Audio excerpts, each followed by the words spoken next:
Here it is Lidka. And hopefully the stream is back online. I do apologize for the stream going down. I do apologize, but unfortunately, the Twitch servers and the Restream servers have not been the best, and they haven't been working with us too well. So we'll see if this works. But for the time being, it is going to be a Stargate opener here at Lidka. Again, Lidka is a player that we're not too familiar with, but Rex is. Again, it's great to see a lot of the regulars from ESL opening up Asia, working up here in the WardiTV Monday events as well. And, oh, no, this, never mind. Oh.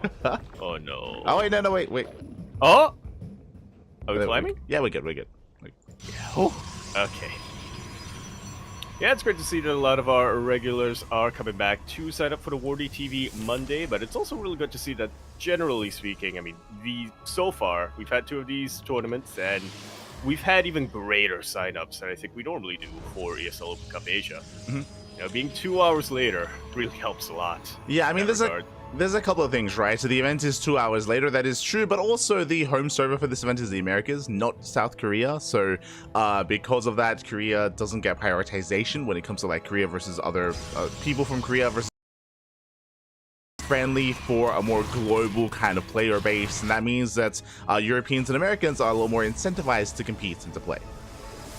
Yeah, and there's a lot at stake here as well. $200 for first place, $100 for second place, and $50 for the semifinalists. It's one of the larger prize pools that we have here for the online weekly. Mm-hmm. Oh yeah. Is definitely a massive prize pool. So I mean, hey, ours are quite comparable as well. But yeah, exclamation mark Patreon if you want to make sure that we stay comparable. Let's go.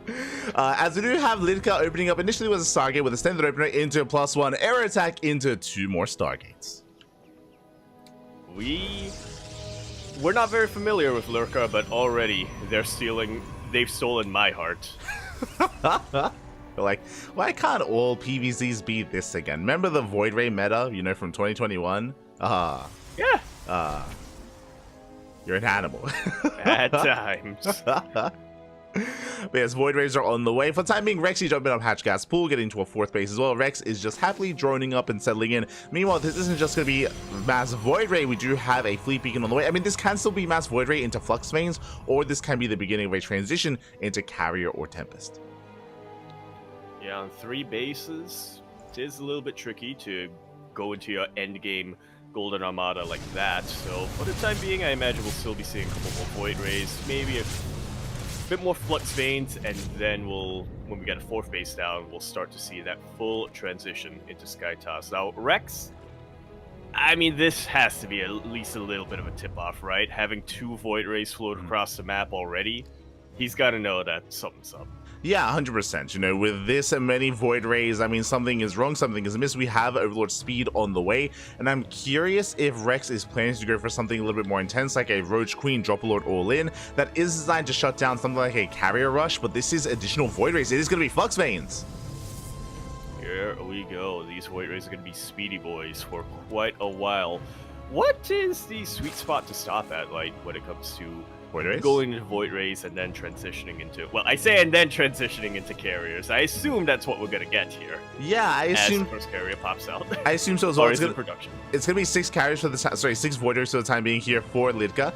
When it comes to Rex, he's going all in. Again, Mass Queen, Roach, the Rocks are being knocked down, and Rex is cutting workers at 67. This is designed to completely shut this down and to punish the Protoss player. The Mass Void Ray has been confirmed, and we'll see if Rex can pull this off. If somehow, some way Lidka can defend, and that's a lot of cannons and shield batteries, if he can hold on here, he can snowball out of control.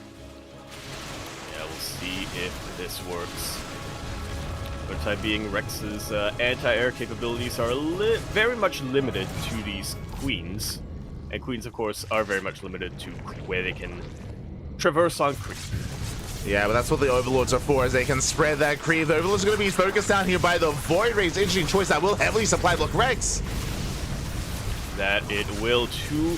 Void Rays are going to go down, but I have to say that seems absolutely worth it here for Lurka. Yeah, 5 more Overlords on the way. Rex slowly pushing out across the map again, bearing in mind these Overlords are designed to spread creep as well, to actually allow these Queens to transfuse. Without the creep, they cannot transfuse, but there we go. Creep is now being spread. Void Rays are trying to hold the line. Carrier production has begun. Another Void Ray goes down.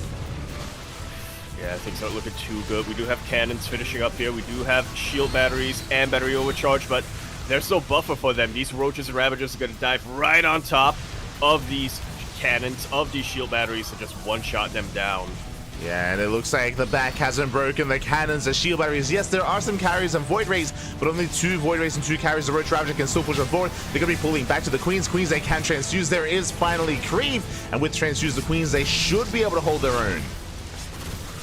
Should being the key word here, as the interceptors get larger and larger in quantity, it can be a lot trickier. Rex gonna have to be a little bit more careful with his positioning, but yeah, it looks like he has enough. Yeah, it looks like we did try to focus on all the Ravagers. There's 2 Ravagers left. Queens are being targeted as well. The Queens are running out of transfuse energy. There's like 1 or 2 transfuses left, so eventually the carriers will kill everything. But the Lings of the Roaches, they bust into the middle line. 22 probes go down, and the economy is being crippled here for Lidka. But they need time, and before the Corruptors come out, every single Queen is going to be targeted down. And they're completely out of transfuse energy, and it's just not exactly, it's not really viable to expect Queens to target down Corruptors one by one, or carriers one by one. I spoke a little bit there, but that is what the Corruptors are for. They do have to be careful not to get picked off and not to trickle in. Yeah, it's going to be 26 Corruptors here. The base does 4 Corruptors now popping out. As you mentioned, they are trickling in a little bit here, but oh my god, we get the Master Round of Corruptor! Yeah, 2 carriers already going to be falling. The rest of them going to be recalling back home. Lurka has lost everything that remains of his economy, and these Corruptors are pretty much the final nail in the coffin. Even the Stargates started to get depowered. Yeah, exactly. The Lings of Rex have won in this game. They kill the 4th base. They cripple the economy, killing every single worker. 41 probes did go down. The economy is crippled, and now the Mass Corruptor can clean house. And once he figured out that it is going to be Mass Sky Toss coming his way. Oh yeah. GG, well played. Rex does take the first game. I do apologize in the chat. It looks like we are having some issues, some connectivity issues to the Twitch server. And it's looking a little bit unstable. Unfortunately, I don't really know what else we can really do. It's just, you know, bouncing up, bouncing down, and hopefully it stabilizes at some point. So I do apologize. Bingo's down. Yeah, I do apologize for that. I hope the game wasn't affected too much. Oh, I am also concerned when it comes to the YouTube stream as well. Oof, I didn't even consider that. Yeah, YouTube's not amazing when it comes to preserving VODs if there is some latency issues. Oof. But yeah. Regardless, GG. But, yeah, GG. Nicely done there by Rex, as we mentioned. I do really like the choice, though, from Lurka to come in, and I'm pretty sure he's aware that he's the underdog coming into this match, so I like the idea of just doing something completely off meta to try to catch Rex off guard, and there were a couple of points where it looked like Rex was starting to lose ground in those individual engagements. Mm-hmm. Yeah, there were definitely some moments for Rex where he was able to pop off, where he was able to, moments for Lidka where he was able to pop off and able to get momentum, definitely. I do think if it wasn't for the Ling counterattack at the end that killed, what was it, like 42 probes and a base as well, if that didn't happen, then I do think that he could have been able to hold his own and rebuild Void Rays and rebuild Shield Batteries, and maybe we would have had a longer game state, but alas, didn't really have much at home to defend. And with that, GG, Rex takes the lead. Indeed, he does. And now, we're going to be setting up and getting ready for map number 2, Oceanborn. Oh yeah, we are getting ready for that second game. Meanwhile, looks like everything should be stable over on Twitch, thankfully. And hopefully we can get everyone back as well. So do apologize for stream being a little bit unstable, but you know, what can we do, Pappy? What can we do? We can hijack the pylon that Poland has. Mm-hmm. The one that's in the Jesus statue. There you go. There we go.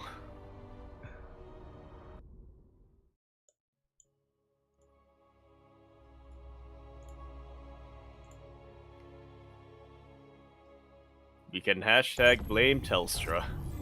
That's all we can really do. True. As we're getting into our next game and spawning in the top left-hand corner of Oceanborn, we have our Taiwanese Zerg player, the Red Zerg, representing Offside Esports. It is Rex.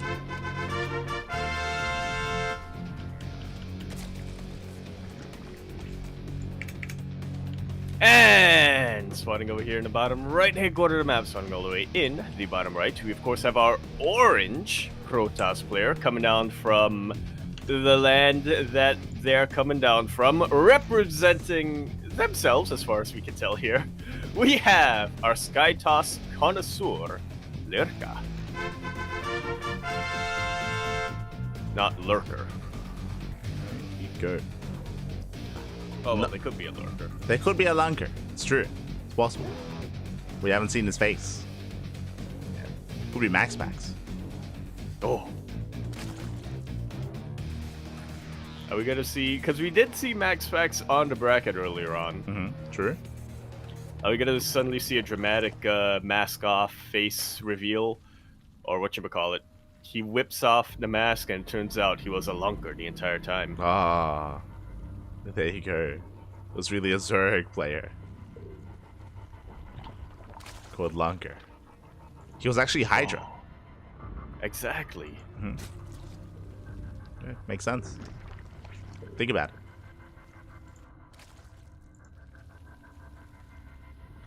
That's... I almost said photosynthesis. What is it called? Mitosis. There we go. Osmosis. There you go. No, mitosis. I was right the first time. So good. Do you know Hydra? He opened up a bar outside of the GSL studio. It's like a it's like a sports bar or something. Yeah, that's really cool. Really cool to hear. They it's like a bar where you can watch GSL as it's on, while eating chicken. Oh. And beer. Oh. Yeah, it's good. You can taunt the people inside the studio with your food. Yeah. Oh no, the trauma. We're going for it all in. we're pulling the boys, Bobby. Let's go. Yep. You love to see it, or at least I do. That's a lot of boys being pulled, and nothing but Lings on the production tab. Well, my mistake. Nothing but Lings and a single Overlord to avoid being supply blocked. Here we go. The boys have been pulled. Lings are footing across the map as we speak as well. Litka back at home is trying to settle down. Has yet to really confirm what's going on. Does have a shield battery on the way, but he does need a wall behind this. Up! Oh no! And the wall was momentarily not a wall, but it didn't really matter much in the end. Workers, they can mineral walk, they can go past your body blocking, and this Zealot is going to go down. Adept is now out. Yeah, the Adept is out. Shield battery is almost done. The drones are going down, and Litka, he's shutting this down. Huh. There we go. Yeah, again, a very nice reaction. He was able to pull the boys in time, even though the Zealots did fall. Alas, it was just buying time. GG gets called as the all-in has failed, and Litka ties up the series. We are going to the ace match. You love to see it. Let's go. GG.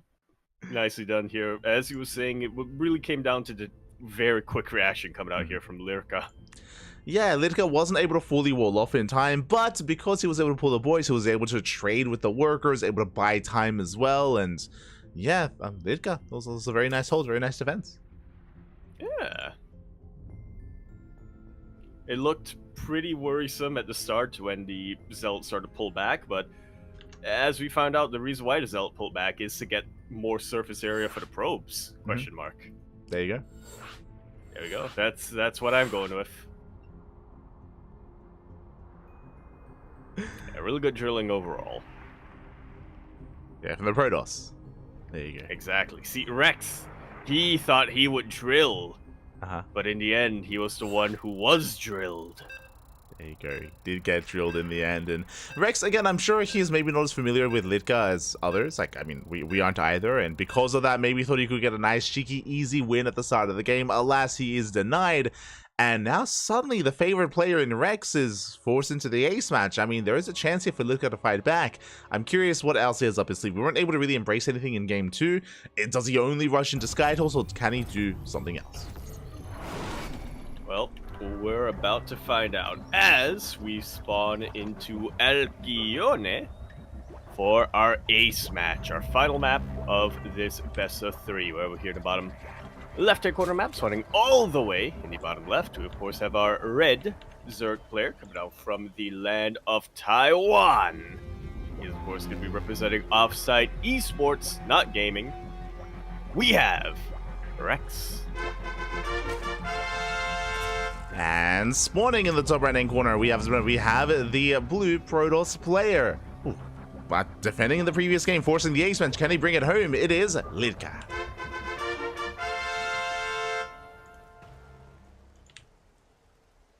So what do we know about Lidka? Well, we know they're a Protoss player. Yeah. We know they like Stargates. Yeah. He likes Korean We fried know chicken. that they could, likes KFC. Korean Does, fried yeah. chicken. He likes. We know that he is good at drilling. Yeah. Absence in oracles. So okay, I was gonna say. Mass oracles specifically. Oh, okay. I mean, what I will say is that Alcyon is a pretty good map to rush into Skytoss. There are like some proper builds done by pro players where they can go double Stargate into a Tempest Rush. That's seen, I wouldn't say often, but every now and then on a map like this, on a map like Alcyon. So that is viable here for Lidka if he did want to go for that kind of style again. Otherwise, yeah, I mean, the world is his oyster. You know, we're ready to be introduced to the player that is Lidka. Indeed. We're looking to embrace the pearl inside. I don't know why you're going with the oyster. It's just a phrase. It's just what you say. It's just, you know, endless possibilities, right? I realize that now. It's like he's the pearl. I remember that now. Yeah. There you go. That's something nobody really thinks about when they say it, right? Who is the pearl when you say the world is the oyster? It's you. You're the pearl? I think so. I don't. I think that's the point. I don't know. Wait, why wouldn't the world be the pearl? Because it literally says the world is your oyster. What do you mean? What are you talking about? Wait, but shouldn't it be you are the oyster? What? Yeah, you are the oyster. Shouldn't you be the oyster? Why would you be the oyster? Because then the world is your pearl. What are you trying to say? Who are you? Wait, when they say the world is your oyster, and it means you have boundless possibilities. Right. Because you can be. Who are you in that scenario? Who am I? Who am? Is he him? You? God damn, Stargate opener here by Lyrica. It's gonna be a Stargate opener. Once again, the same opener as well, going for a safety zealot into a second gateway. We didn't quite notice if Lidka did open up this way in game 1, but is opening up very safely here in game 2, and this also led into the initial defense by Lidka as well, going for a full wall up, going for a safety shield battery, like just safe opener in general here. And if Rex did go for another drone drill, we would have seen a similar outcome. Oh my god. We were seeing this just completely shut it down, but that is not what Rex is going for this time. He is respecting his opponents a lot more after being shut down on, I almost said ocean side, on Oceanborn. And so we're seeing stuff that's a lot more normal. This is a little bit of an earlier lair coming out from Rex, but I say earlier, it's early in most circumstances, but yeah, considering how the series has gone, I feel like this is just a logical step up. I mean, yeah, this is an insanely early lair from Rex, and I'm curious what it's going to be for. I'm curious if it's going to be like, I don't know, like a Lin Queen Nidus all in, or if we're just going to be rushing into some further tech as well. Void Ray has arrived, Stacey Shield here on the high ground. Lidka playing very safely as she does take the third. Apparently, thank you for those, letting us know a little bit more about Lidka as a player. And once again, ooh, it looks like a Skytoss rush. Yeah, I believe Rex was able to scout the second Void Ray coming out. Yeah. Just towards the end there, so Hydra Den now on the way. Lurka committing to the rush. So, because of the fast lair from Rex, which does seem, I mean, very much so designed to counter this build from Litka, even though Litka's rushing into Void Ray, soon to be Carrier as well, because of the insanely fast lair, Hydrogen. Hydrogen is already on the way for Rex. Rex has been heavily droning, getting into a 4th base as well, being quite greedy behind this. Rex has almost nothing to defend. Rex has 4 queens and 3 lings. That's all he has. Rex is being hyper greedy, getting away with so much, and working towards Hydra timing. And we'll see if he's going to be rewarded for this. For the time being, I'm not fully convinced that Lurka will have enough to really punish this, considering that she is going for Void Race. Yeah, I mean, I don't think it's about punishing. I think it's about Litka trying to figure out what's going on. She does scout the Hydra Den, and I feel like we need to be as defensive as possible. Like, moving out with Tempest or moving out with Void Rays early on, I feel like is what Rex wants, just because the Hydra cannon is going to be insanely high, insanely quickly. I feel like defense has to be the name of the game, but we'll see, as this time it is going to be that Tempest rush. Interesting choice here. But I suppose it does make a lot more sense, right? After scouting the Hydra Den. Interceptors are the natural prey of Hydras, so yeah, go for something a little bit more bulky, a little bit more long range. A little bit safer in these Tempests makes a lot more sense. Alright, Yaku, we have an infestation bit on the way. Do you think this is just for a hive for Vipers to support, or do you think Rex is crazy enough to go into Infestors at Microbial Shroud?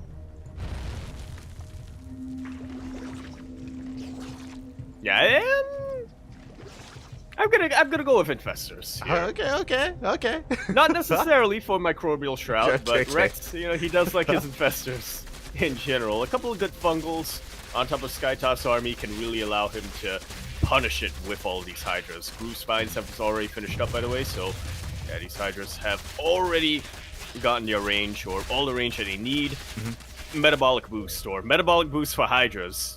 Muscular Augment is about to finish up as well, so Rex is going to be able to reinforce this very, very quickly. A huge wall of cannons has been thrown down here for Lurka. She has the tools to defend, but she has to be careful not to get baited by these Hydras. I mean, I don't think she can be broken here. I mean, with this wall of cannons, shield batteries, and overcharge and Tempest as well, Rex has to back off, and now Rex is transitioning. We have a Hive on the way for Vipers. We have a Spire on the way, so it looks like Rex is trying to get out of Hydras, and he's going to try to work towards a later game state instead. Now, even though Rex cannot kill Litka, Rex can take all these bases, can expand, get up to 80 workers, have a booming economy, and max out. Yeah, that's really the scary part here for Lurka. Is that she is going for an endgame army in this Skytoss, but she's also stuck on 3 bases for the time being. Rex has full map control. He's going to be taking just about every base that he can on the map, and Lurka really needs to slowly but surely make her way towards the 4th base. Exactly. This 4th base is very necessary, and it does feel very late. It feels very late here as an expansion for Litka. This tells me that Rex should be the first to max out. We have Vipers on the way, Infestors on the way, Neural. We have all the upgrades in production here for Rex. Tells me this is going to take a while for Rex to really get going, just because he's waiting for these upgrades to finish up. In the meantime, Rex is spreading creep and clearing up every rogue he can. Just making sure that he can stay mobile with this ground army. Love the inclusion of the neural. Love the inclusion of neural here from Rex as well.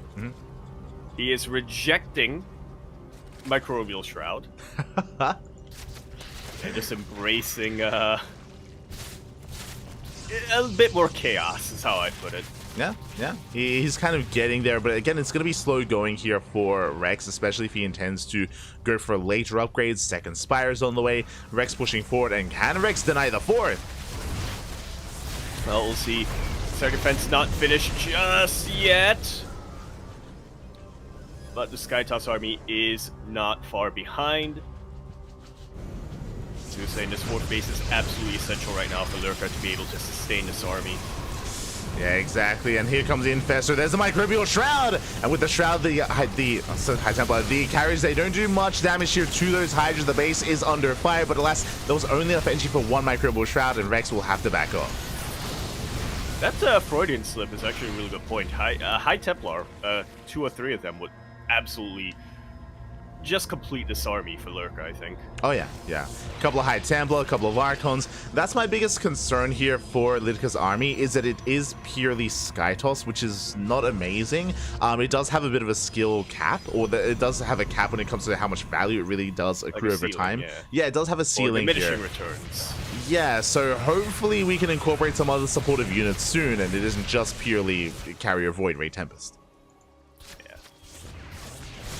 Ideally, it would be Carrier Void Ray Tempest Sentry. I mean, that can be okay. I mean, there it is, Twilight Council. Twilight Council's on the way. This should be for the Temple Archives. This should be for Storm, High Templar, and Archons, but we're still a ways away from that, and Rex is already maxed out. Yeah, and once again, he still has full control of the map. I didn't even notice he got an Ultra Cavern, apparently, and, yeah, I have a funny feeling that these Ultras aren't going to be too useful when there aren't any High Templar on the map, but this really is just Rex preempting that switch here from Lurka. Yeah, exactly. Some Wings is going to be coming in, a Parasitic Bomb as well, but the pure Hydra is going to have a hard time pushing in. Looks like one carrier is not going to go down, and Lika is trading well here against the Hydras. Did the Infestor? There was one Infestor somewhere on the map here, but just wasn't in a position to really help out. It's just been chilling. With Microbial Shroud of Funk. It's just chilling over there. he's on his break. Just chilling back at home. 26 more Hydras on the way. Oh, these are expensive. Rex is burning through his bank, remaxing on a Hydra, which, I mean, has its place, and there it is. Infestors now on the way. 3 more of them. Now, what we saw earlier was the power of 1 Microbial Shroud. We're about to have 4 Microbial Shrouds for Rex. And again, without any splash damage, without Storm, Microbial Shroud and Hydra is actually quite useful. Can actually break through this. Yeah, I'm really worried here for Lurka, as the Twilight Council did finish up a while ago, but we don't have a Templar Archives yet. Yeah, exactly. As you mentioned, no Temple Archives, no Storm. It is just still purely Skytoss. Hydras, they rotate around. Still not able to find a way in. Still waiting for those Infestors to pop out. But once they do, it's going to be an insane fight occurring here at the 4th base. And it's going to be a tough hold here for Lidka. Yeah, very tough indeed. Now, both players are just about maxed out. And a maxed out Protoss army versus a maxed out Zerg army. My instincts want to say that Protoss should come up ahead, but you gotta remember that even if Lurka is able to take an advantage, if they trade evenly at all, Rex is gonna be able to remax in an instant, whereas Lurka is it's gonna take quite a while to get back this, 13 carriers and 4 Tempests. Oh yeah. So that's a lot of carrier. That's now a mothership as well. Temple Archives now on the way. Again, that should be for those spellcasters. Meanwhile, where are the Infestors? The Infestors, they are thankfully waddling on in. Okay, they're on the way. They're coming in from the back line. They're still not in position yet. Yeah, Rex does have to be careful here, but here comes the Microbial Shroud. Yeah. And now Lurka just has to back off. Yeah, that first one was a little bit premature here for Rex. Does have to get inside the Microbial Shroud. Gets the Fungal for the Interceptors as well. That is absolutely insane. Fungal has worn off, but Microbial Shroud has not. It looks like the sheer firepower, though, from the Tempest in the backline, as well as all of these Interceptors, will allow Lurka to pull ahead here in the defense. Yeah, I mean, again, we ran out of Microbial Shrouds, so Rex had to back off. The first one, again, was a little bit premature. Second one as well. And then with the slow zone, the third one was, zoned away. So Rex has to back off. Now getting into Mass Corruptor. And Lidka defends quite well. And now that gap, that missing link here in the army is coming in with that Storm to be able to help support this army, to help zone away and even feedback the Vipers, feedback the Infestors, and snowball out of control with this death ball of an army. Yeah, ideally anyway. She actually needs to trade some of her units out first, as it's a maxed out Protoss army, which can't warp in any High Templar for the time being. Yeah, as we do see Rex going for a counterattack, is going to try to break through, but there's a wall of cannons. Base is going to be going down. Nice Spore Force here for Rex. It's going to buy some time, but does need more time here for 3-3, as it looks like we're just going to have to force a fight with 2-2 Corruptors.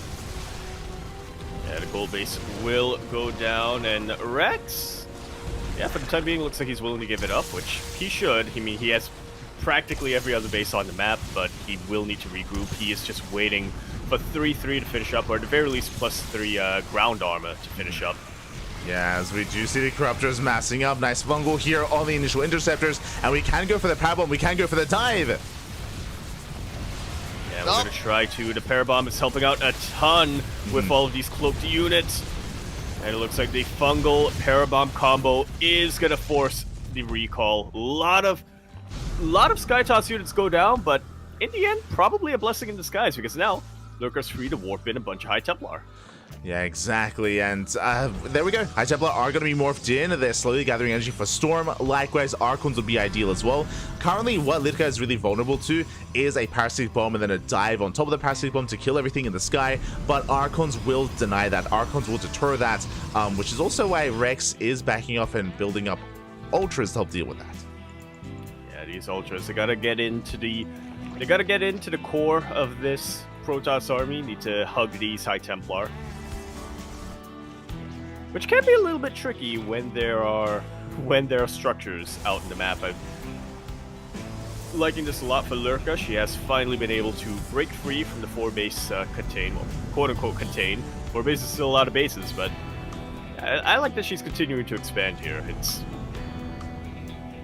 I mean, claims a goal. Absolutely essential not to, exactly. Yeah, takes out another. I'm not too fond of the amount of... I mean, the Void Rays, they have their place kind of here in the main army. They do help against the Corruptors, at least initially. Hatchery goes down, another base going to be falling. At the same time, Rex going for a bit of a base trade, going for the gold. Yeah, these probes, very, very vulnerable. These Ultras were hunting for High Templar, but they're going to be pretty satisfied taking out these probes as well. Lurka making her way back home, and hey, the Void Rays are actually pretty useful against the Ultras, at least if she's able to catch them off out of position like that. Yeah, at the same time, Lurka rotating towards the left-hand side. At the same time, Rex pushing in towards the third. And do we commit to that pseudo-base trade? Lex already did evacuate that mineral line and is going for the base. Mothership does pop out, but no, it goes down! Minus 300, minus 300. RIP in peace. Recall is about to come off cooldown here for Lurka, so that is absolutely still going to be an option. Lurka going to commit a little bit more to the base trade. Going to be looking to hunt down a couple more hatcheries before recalling back home. Yeah, the Corruptors do race back though, and here come the Spellcasters. We have Infestors, we have those Vipers as well, going for a Neural on the carrier. And the Observer not quite in position yet. Finally it is, and the Infestor will be taken out. Yeah, the Parabombs are doing a lot of damage. You can see the carrier army is being softened up here, being stripped away from its shields, and one more Parabomb could be enough. The High Templar, they're still holding onto their storms, and no Archons underneath this army either. Yeah, Rex being very patient about this. He knows that a couple of good storms will mean the end of that Corruptor army. Does he have any Vipers? He actually doesn't right now. Okay, he has 3, but they don't have energy. Yeah, the Vipers, they peeled away. They're here towards the top left. Meanwhile, base going to be going down. There's that recall. Up! And show me the storms!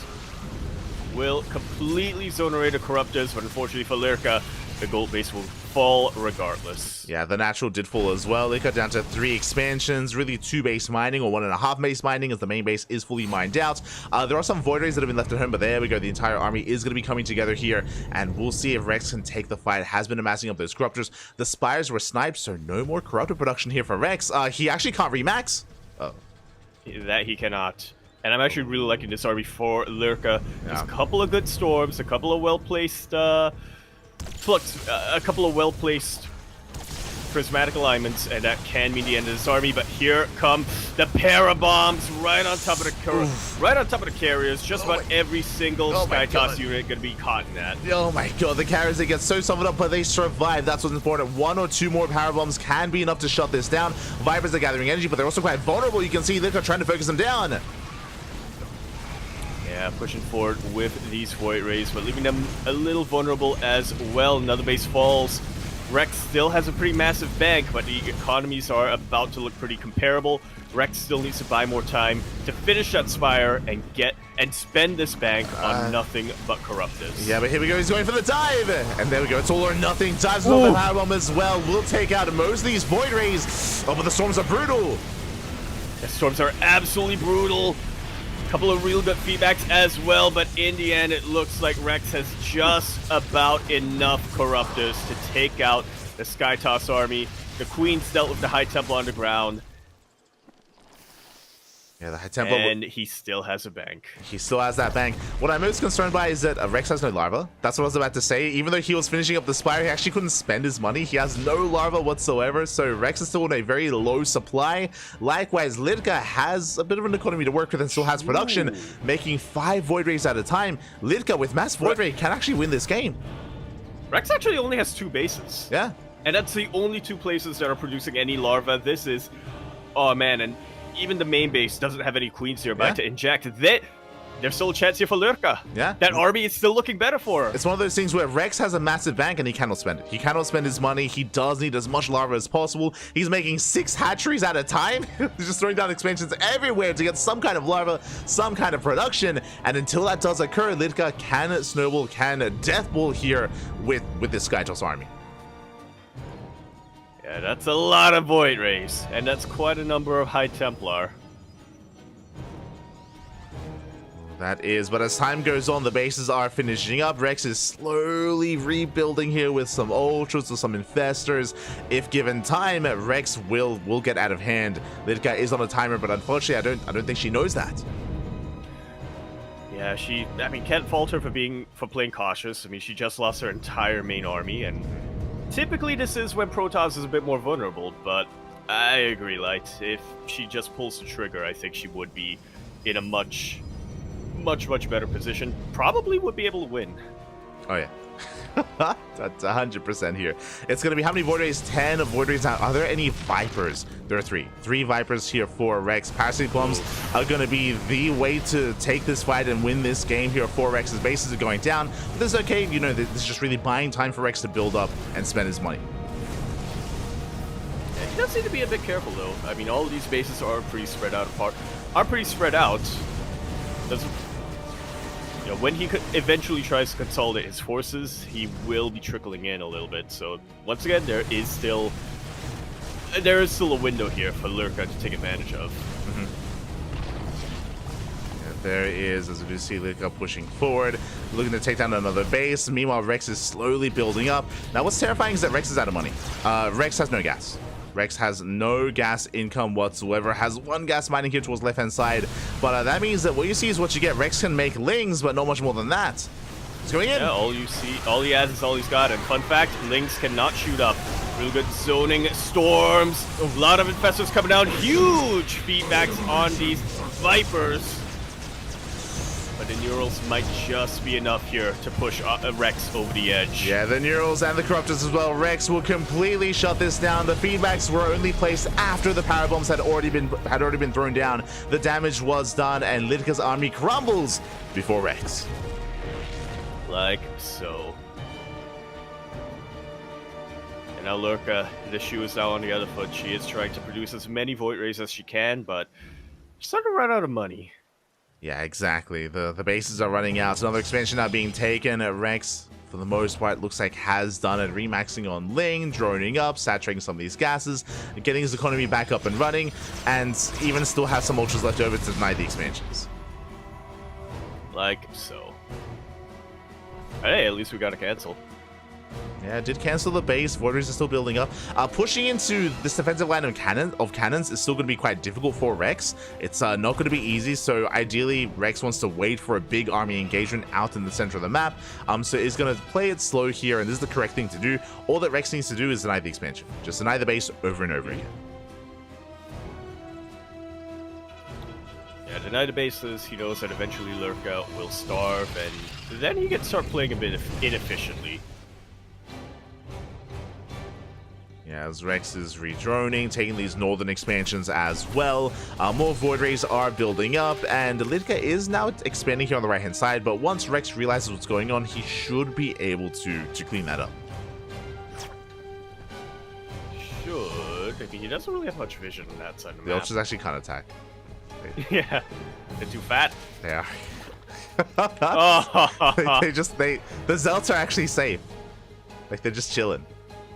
Yeah, I can see that these Ultras are trying to taunt them out of Yeah. hold position by dancing, but Yeah. And they oh, they did. and now the Zealots are taunting the Ultras back. You'll love to see it, but Fortunately, Lings, they are leaner. They do get in position. There you go. Zealots are cleaned up, and yeah, our players are having fun. I feel like Rexy knows that he should have this in the bag. It just reminds me of that Monty Python scene. Uh-huh. It's like, come up to the castle, you English fool.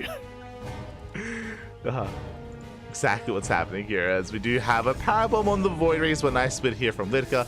The base has gotten up, but here come the Lynx and Ultras. They rotate over towards the south, and Rex is getting ready to lay siege upon that expansion. We need time here to build up cannons and shield batteries. Without them, I'm not sure if we can hold. Yeah, I think we're about to find that out. Yeah. This is why I think Nexus should be able to lift. Just grow little legs. Yeah. Just pump that iron, you know? Like morph into like a Colossus. Yes. Oh god. Oh no. Is it me? No! No! Saber! F's in the chat. Yeah, but we are getting some confirmation here, communication coming down. Yeah, basically, Lidka's asking for supply. She's asking, 200 supply. Lidka confirming that she's at 86. But yeah, it looks like we might just wait here for one of our casters. Unfortunately, Saber is, of course, one of the Chinese casters, but he's having a bit of a harder time here. Yeah. Oh, interesting.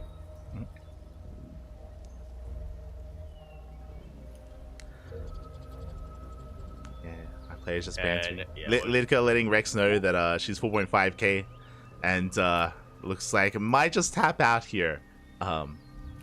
Saber's about to lag out as well. And GG is called. Rex gonna be taking that series in the end there, 2-1.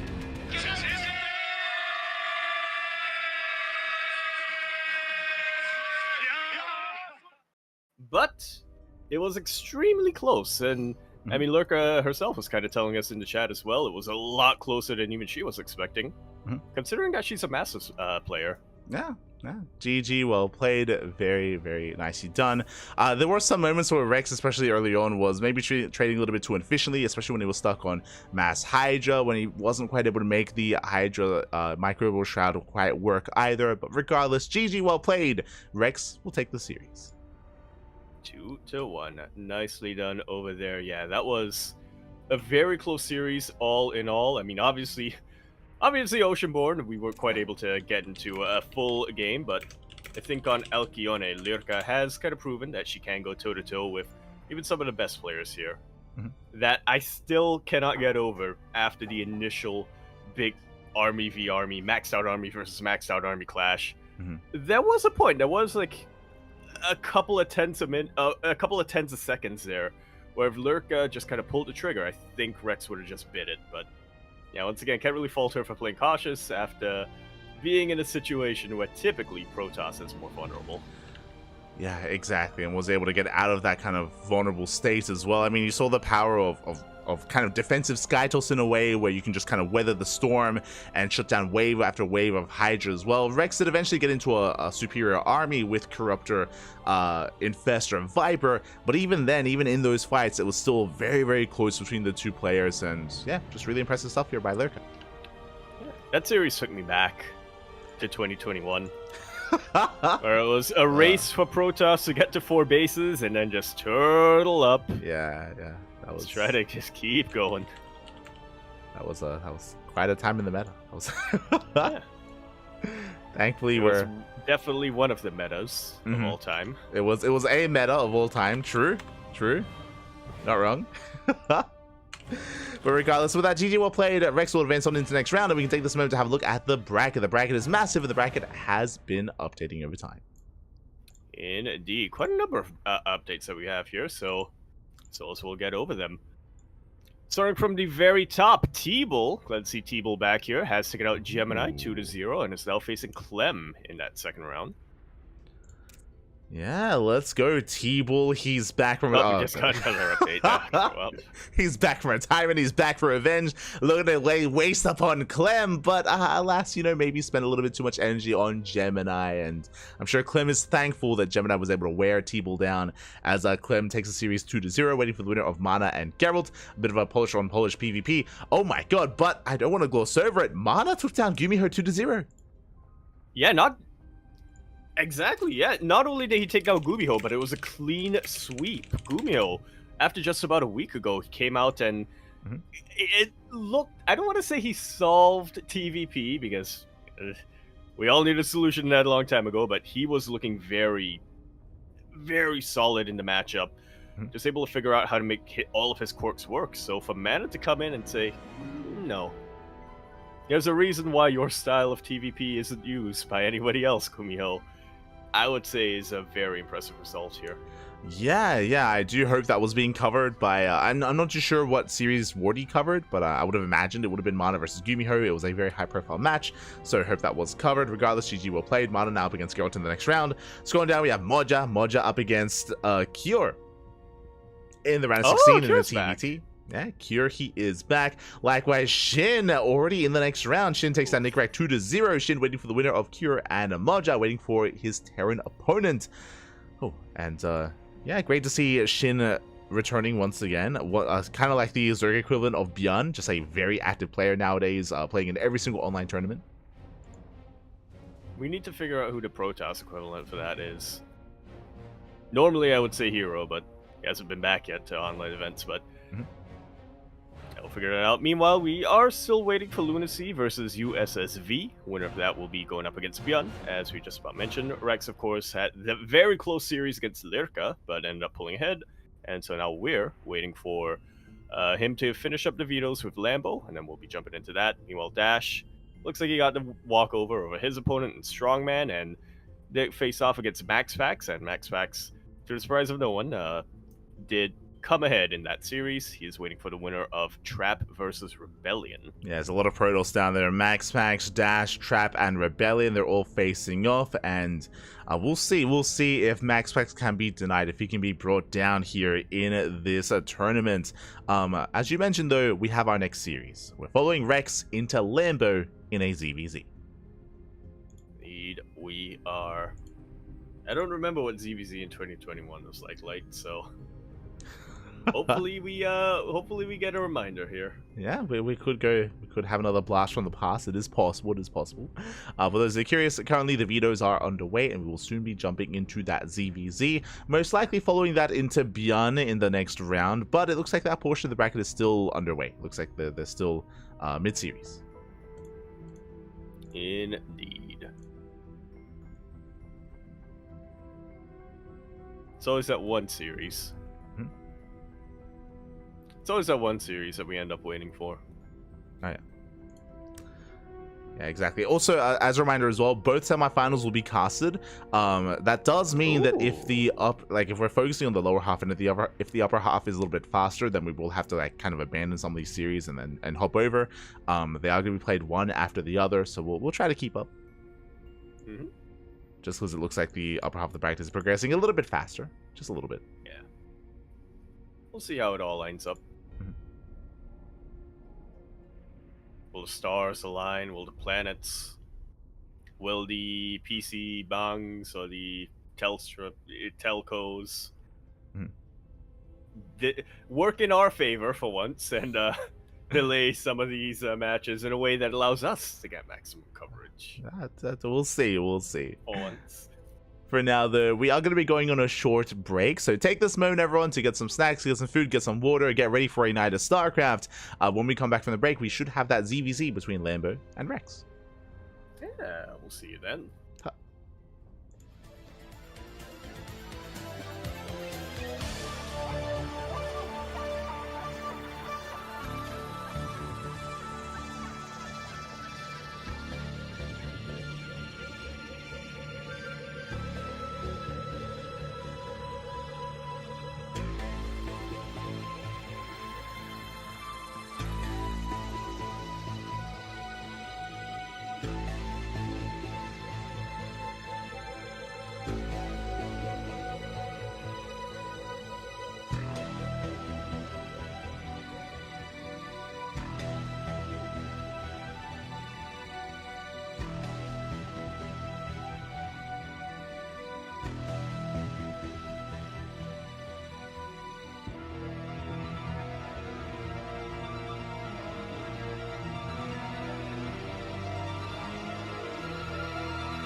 We're back.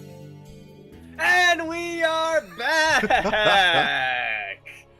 Continuing our bracket run now, we are going to be jumping into our second round. It's going to be a ZVZ versus two players who, I would say are pretty close to each other.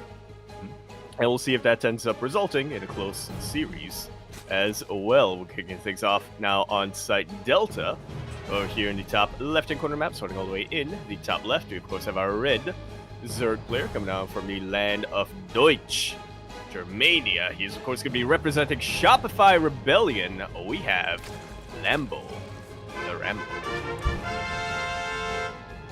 And spawning in the bottom right-hand corner, we have the Taiwanese Zerg player, the Blue Zerg, representing Offside Esports. It is Rex. And very quickly, if you're in the chat, predictions are now open. Place your bets on who you think will claim the series, whether this will go the way of the Blue Zerg or the Germanian Zerg. Yeah, and those are the only two Zerg Yes, that are out there. so we got. Pick one. I believe it's when you come down and when you log into StarCraft 2 for the first time, you select the race to main. They send you a form and be like, all right, are you Germanian or are you blue? That's what you got. Exactly. That's all you But a big reason why I wanted to jump. Oh, go on. I was gonna say it's similar when I chose to main Terran and I got that form in the mail that said, okay, are you a degenerate or are you gonna play bio? True. Not wrong. But when it comes to this portion of the bracket, the reason why we jumped on it, the reason why I was curious to see this series unfold specifically, and we almost didn't get it, to be fair. Rex barely made it out of that first round, but that is the fact that last week, Rex actually brought down Dark. Rex had a series versus Dark. It went to the ace match in last week's WardiTV Monday, and Rex caused a big upset and knocked him out. Yeah. Very, very strong plays coming out from Rex. Very decisive plays with Roach all-ins and overall aggression as well. So his ZVZ definitely looks on point this week, but we'll see if he can take it to a player who stylistically is about as different and as opposite as you can get from Dark. True. Lambo is a lot more standard in ZVZ. He's a lot more mid-game oriented as well. He can mix it up. He's a very technical player, definitely, when it comes to his builds, when it comes to his strategies. So we'll see how they do compare, as Rex is a more chaotic kind of force, a little more animalistic as well. For the time being, Hatch got split into a third, Bailey Ness on the way. So far, everyone is playing standard. Yeah, just trying to suss each other out for the time being.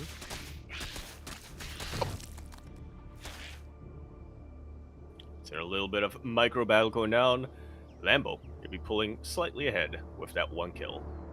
There we go. Does get the one kill. Lambo going for a Link flood behind the 16 Lings on the way. Bailey Ness is almost done as well. Lambo, he wants to be the aggressor. He wants to try to catch Rex with his pants down.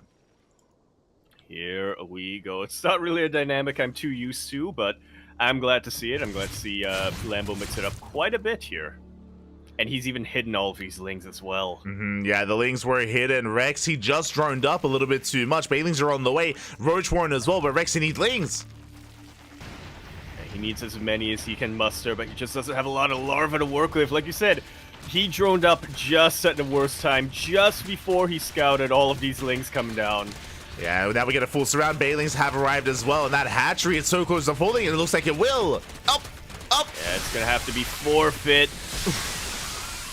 All of the Lings are going to fall, but already this is a massive lead that Lambo's taking coming into the mid-game. Rex, he is going to try to counterattack, but we'll see how effective that's really going to be. Yeah, I mean, right now the pressure is on Rex. He may have lost the base, but Rex has been trading more efficiently, as you did mention. Even here, 2 Bailings go down to 2 Lings, and now it's going to be Lambo in a bit of trouble, but he has 2 Bailings to defend.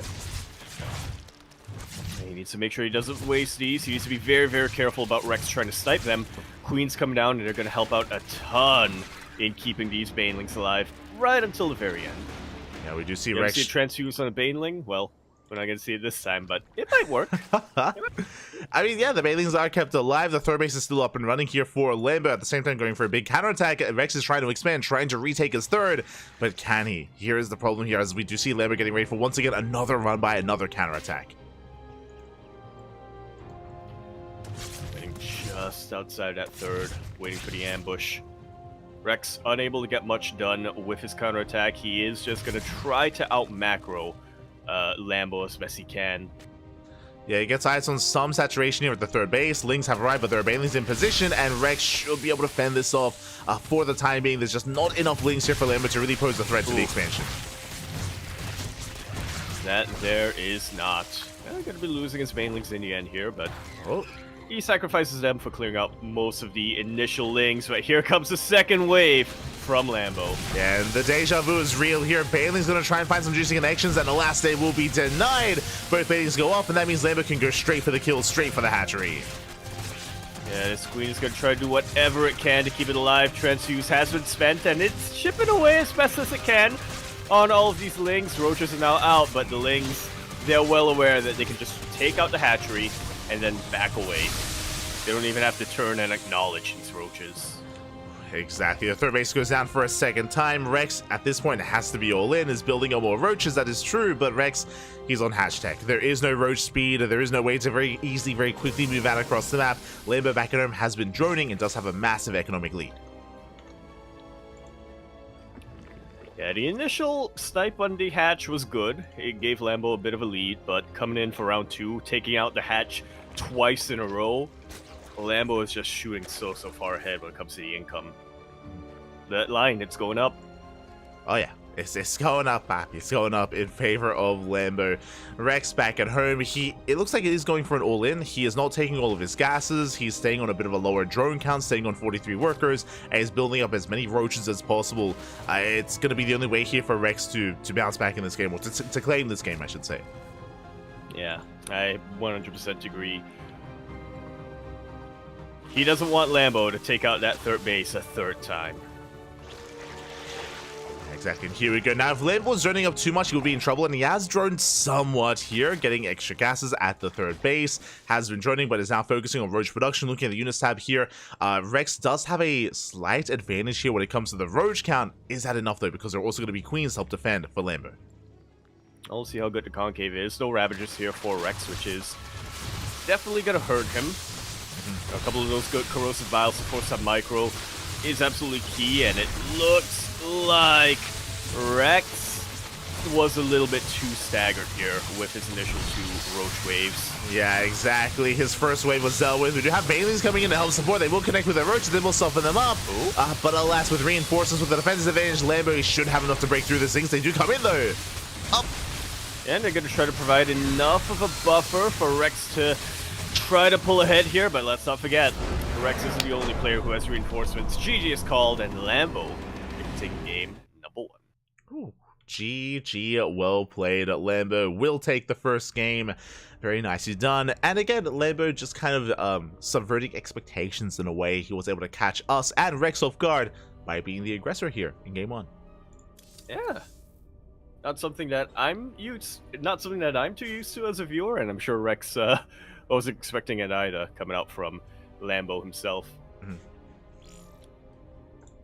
Lambo, who I say on numerous times. I think it was only one time where he said that, but basically Lambo, what I'm trying to get at is Lambo, who kind of has stated that his gameplay philosophy is to make sure that things are run as efficiently as possible and for you to just minimize your mistakes as much as possible. Somebody who's a bit more, just a bit more standard and a lot more macro in that regard. Yeah, it's all about the execution for Lambo, and again, he executed it quite well, you know, not just when it comes to link flood, but also hiding the link flood as well, you know, keeping it hidden from Rex for as long as possible, which did mean that Rex did drone up a little bit too much early on. He was caught with his pants down, and with that, bam, Lambo has a lead.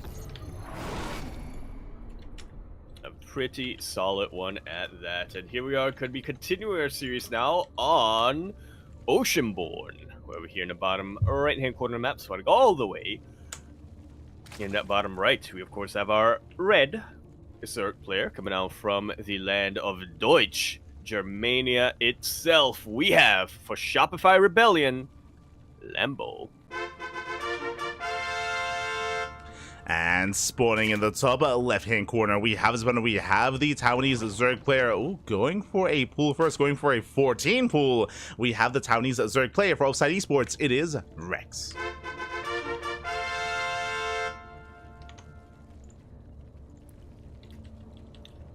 Are we feeling a boy pull? That would be wild. He's done it 100% of the time on Oceanborn so far. True. Rex, I mean.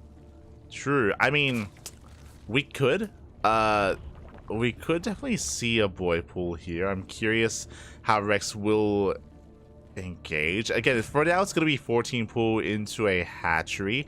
This could just be an insanely safe opener. I mean, there are going to be lings early on, true, but this is a gasless start for Rex. Bear that in mind. Sing Sing's going to be rallying across the map, and we'll keep an eye on any other signs of aggression here.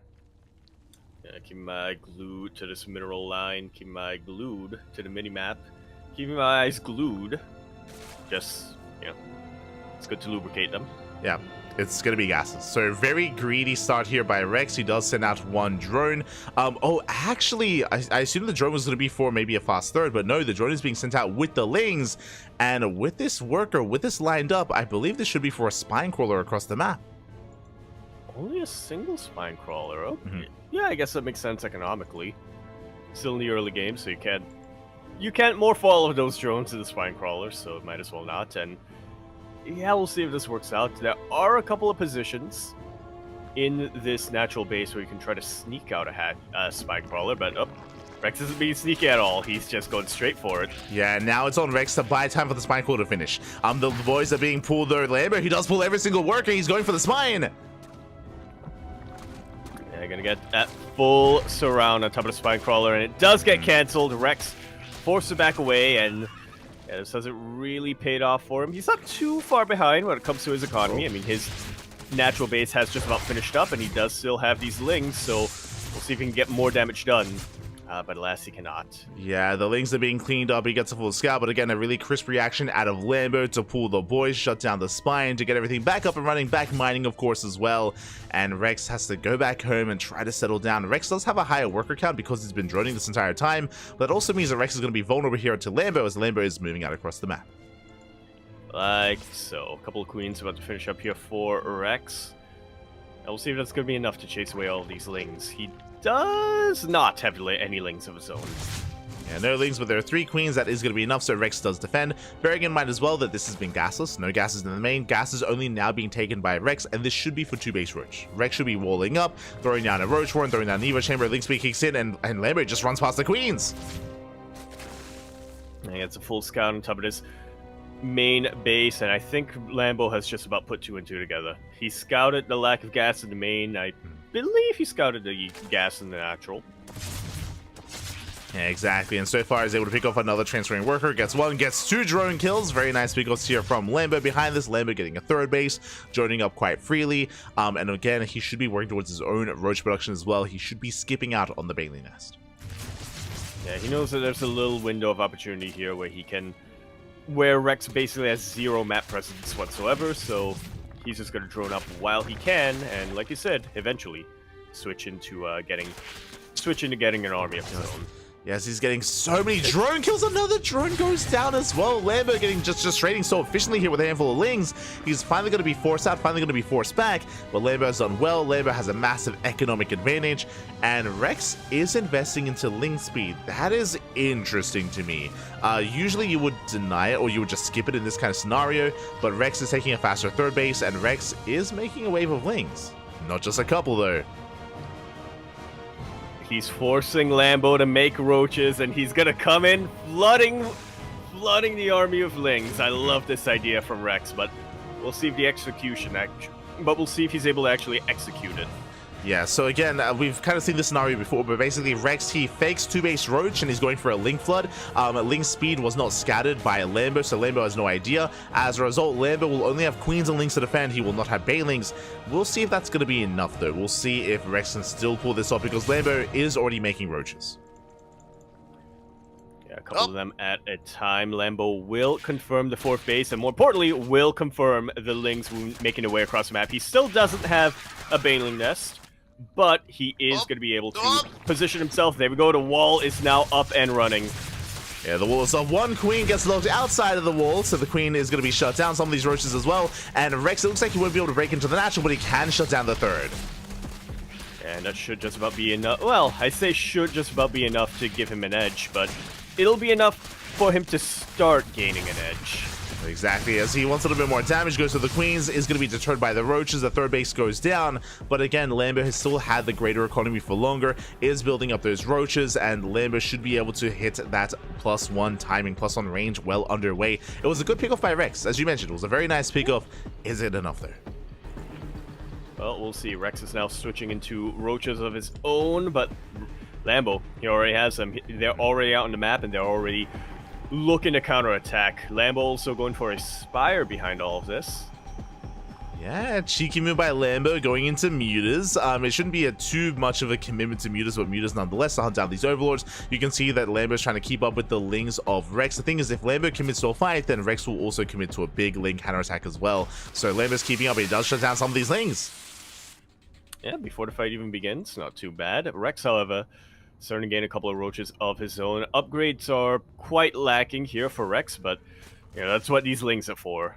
They provide enough of a buffer until Rex can really get his roaches in to full power, or as full of power as you can get at this stage of the ZVZ. Yeah, I mean, because of all these Lings, Lambo is staying back at home. He's just chilling back at home. He's slowly taking his 3rd base. He's now re-droning once again, but it's not about that. It's about the Mutas, as the Spire is now done, and Mutas can now hit the field. And just about 5 or 6 of them, going to be enough to, as you said, chase down these Overlords and ideally harass some Beast Mineral lines, but a very clutch scout coming in here for Rex will catch just about the edge of that Spire, and immediately Hydroden gets thrown down. Yeah, Hydroden is on the way, so Mutas, they won't be the killing move that I'm sure Lambo was hoping it could be. Meanwhile, Rex will be reinforcing across the map with his Roach-based army, and how much do we have here? Rex does have a very slight Roach advantage, but it's not going to be enough to really press that issue. Rex, he will back off for now, and he will be waiting for those Hydras. That's a much quicker infestation pick coming out here for Rex. Yeah, interesting. Rex, he might opt to go for something crazy like Infestors for fungal growth to help hunt down and help lock down the main army of Lambo. It is going to be an option here for Rex. Yeah, I like this. He's just keeping his options open just in case Lambo decides to fully commit to these Mutas. For now, as we can see, it's only 5 of them, but Rex doesn't know that. Hasn't been able to confirm that. Yeah, Rex, he has eyes on the current Muta count, but doesn't know if there are more on the way. Rex behind this, going into a Lurker Den, into Hive Tech. It looks like Hydra, Lurker, Viper is going to be on the horizon here for Rex, which is kind of the end game ZVZ composition you do want. But before we can get there, Lambo, I mean, he still has a threatening army. You know, you can't just happily, freely take up into Lurkers like that, and we'll see if Rex can get away with it. Indeed, we shall. Both players just vying for map control as much as they can. Hydras are now out, so yeah, I think Rex is feeling pretty safe against these Mutas. I don't think Lambo will want to make any more of them and really commit to them being out on the map with all these hunter killers here. Yeah, I mean, what's interesting here as the Lings are finally being shut down is that Lambo has not thrown down his own Hydra Den. Like, usually if your opponent is taking into Lurkers, you yourself want to take into Lurkers as well. Instead, Lambo, he's staying on Roach Ravager, which means Lambo, there's a lot of pressure on him. There's a lot of pressure on him to move out soon, to try to break out across the map and try to shut Rex down before he hits critical mass of Lurker. And as we can already see, a couple of them are about to finish up. I don't believe Rex has a Hive yet. No, he does not, so these are going to be vanilla Lurkers. But still, vanilla Lurkers are still better than 0 Lurkers. Yeah, they definitely can be here, as Lambo is being active, gets eyes on the 4th base, will apply some pressure, now moving out towards the left-hand side as well. Now, bearing in mind, Lambo, I believe, has not seen these Lurkers yet. Lambo does not have, he does have an Overseer towards the top left, not with his main army, so he has to be very careful with how he does engage, as he's maxed. I may have caught the Shadow, but It's definitely a big if. I think Rex is going to try his best to bait Lambo into that position, but we'll see if Lambo ends up taking that bait. Yeah, pushing right up the ramp, bypassing the lurkers. Well, one of them goes down. Yeah, 2, about to be 3, about to be 4. Okay, only 3 of them go down, and the other 4, not really helpful in the back line. Yeah, again, without range, they have a hard time really impacting many of these fights. So far, nice pickles here by Lambo, sniping some of those lurkers, only 4 remaining. He does put up his army, but Rex is keeping up. He's trying to.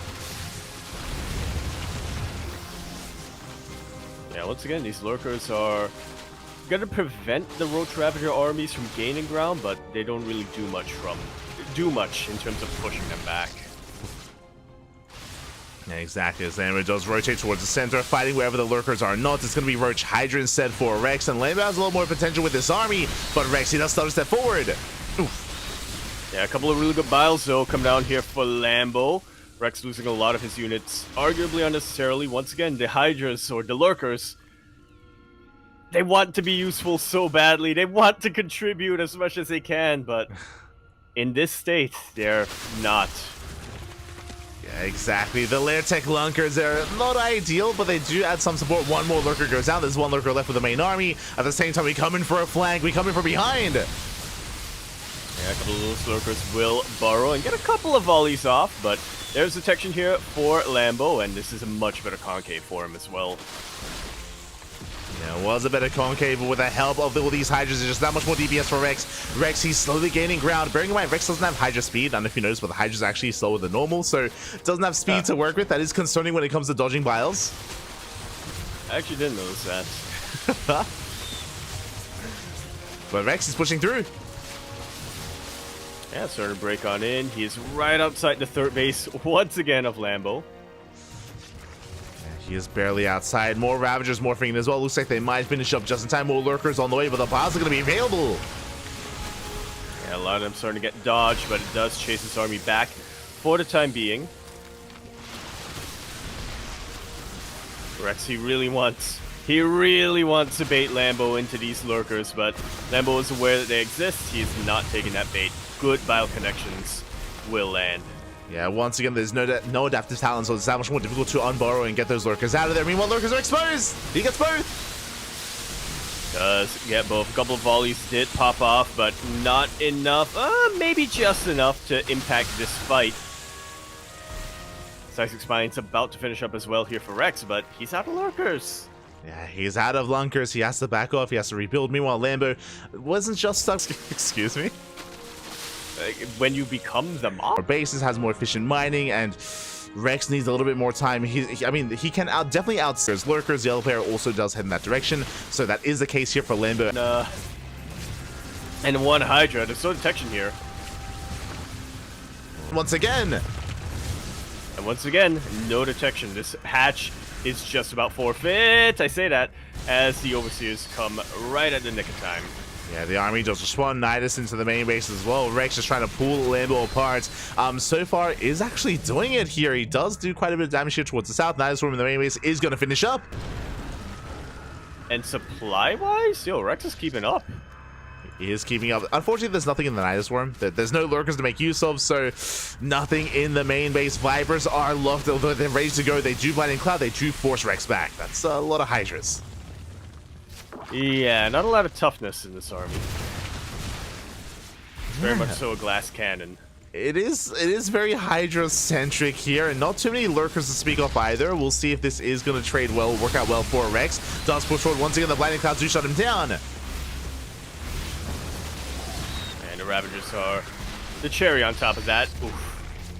Look at being taken out by a spine crawler. Yeah, and again, you can see the value of those Vipers. Time and time again, Lambo, he has been out trading Rex. Lambo is down on bases, so Rex, he can afford some of these losses and does bypass the main army. Once again, trying to go for a Nidus into the main base is going to be shut down. Yeah, those 2 Hydras, that's all you need. Great Blinding Clouds being thrown down. You can see Rex really trying to snipe those Vipers, but those Vipers saving themselves right at the end. They do save themselves. More lurkers on the way. Lambo sneaking out another expansion so far. Rex, I believe he is unaware. He hasn't. Oh, never mind. Does now spot it. Can shut it down. And Lambo is now getting into his own lurker production. getting all the upgrades for him as well. No detection yet. Okay. One lurker putting in a lot of work. Finally, the Overseer pops in.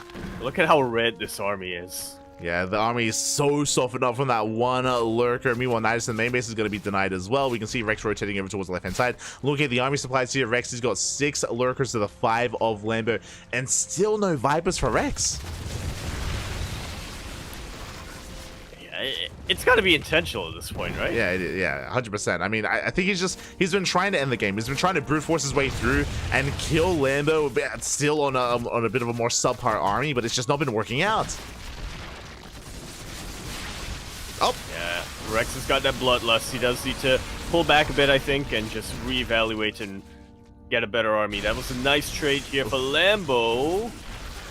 And the lurkers of Lambo are doing a lot to make sure that Rex can never gain ground on any of these 4 bases. Something that did just happen, if you look at the units tab, there's 1 Viper left. The Vipers were sniped.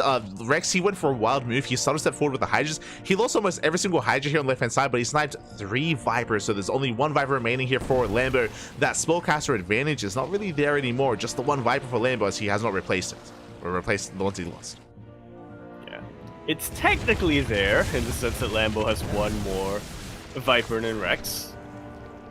But, yeah, 1 single Viper, not necessarily that impactful. You need to make sure that you have the best possible placements of your Blinding Clouds, of your Yoinks as well. Exactly, and Lambo, he himself is going to try and brute force his way through. He has 17 lurkers against the 9 lurkers of Rex. Lambo may just be able to outscale and just break his way through nonetheless, just through sheer force of numbers here from Lambo's lurkers. Meanwhile, Viper production has finally begun. They're coming.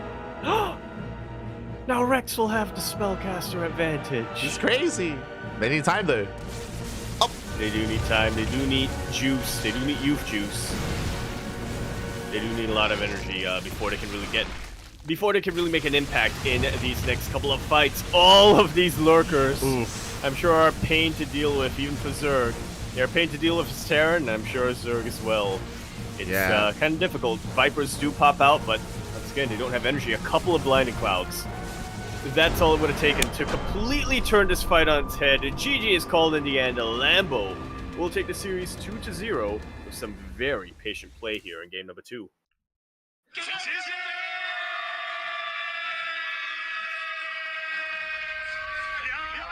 GG, well played, Lambo. Just out-positioning Rex towards the end there. And again, Rex just staying on a lower-tier army for so long, just avoiding those Vipers until the very end. As you did mention, the Vipers, they popped out, but too little, too late. They were needed and necessary earlier. Because of that, even though Lambo was down in economy and down on bases, Lambo was just out-trading Rex time and time again, just picking him apart with the abductions, with the Blinding Clouds.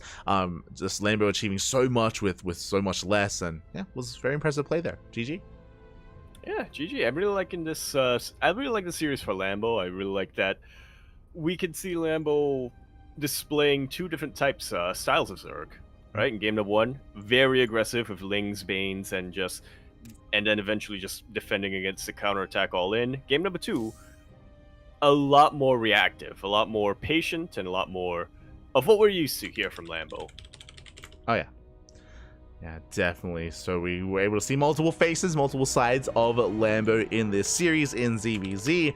This is why he is such a technical player, and why, you know, he's even coached some of the best players in the world to their own like deeper runs and deeper performances in tournaments.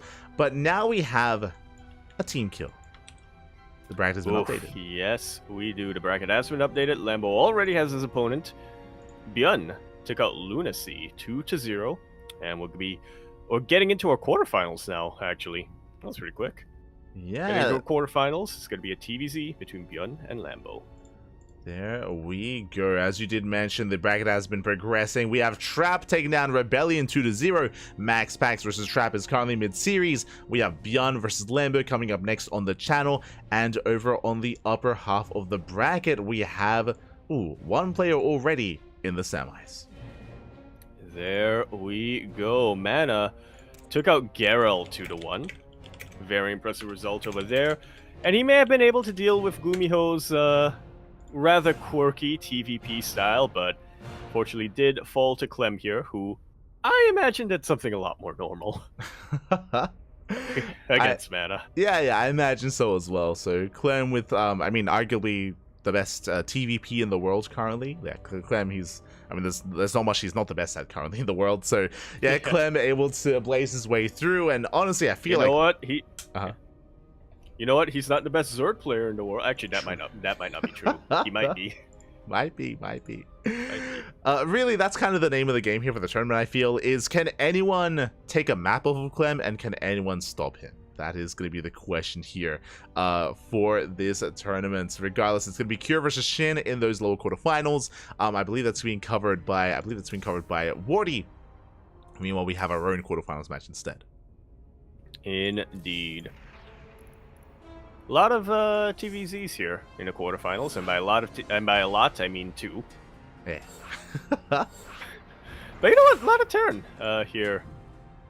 A lot of Terran coming in here tonight, and a lot of Terran in the quarterfinals as well, which is I'm pleasantly surprised about. It feels like a while since we've had, our Monday evening tournaments, whether it was ESL Open Cup Asia, it was almost always ESL Open Cup Asia, or whether it was anything else. It felt like for some reason that was the day that the Terran players would just rest. If we're lucky, sometimes we would see Björn or Gumiho.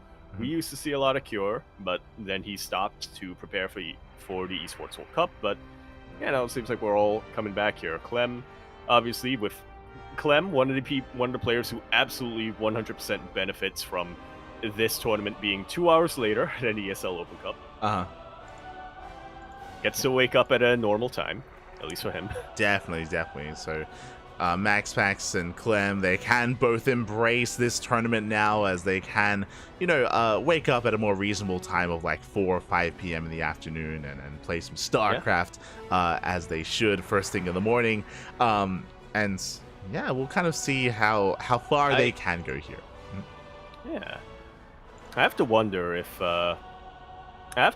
Clem had to refix or degen himself since coming back to France, because as we were told, or as we kind of heard, Trigger was making sure that everybody wasn't being a degen when the boys were staying in Korea. Oh yeah, he was their mom, basically. He was their house mom, whipping them into shape, making sure that there's no degening happening whatsoever, and yeah, they do the dishes. Exactly.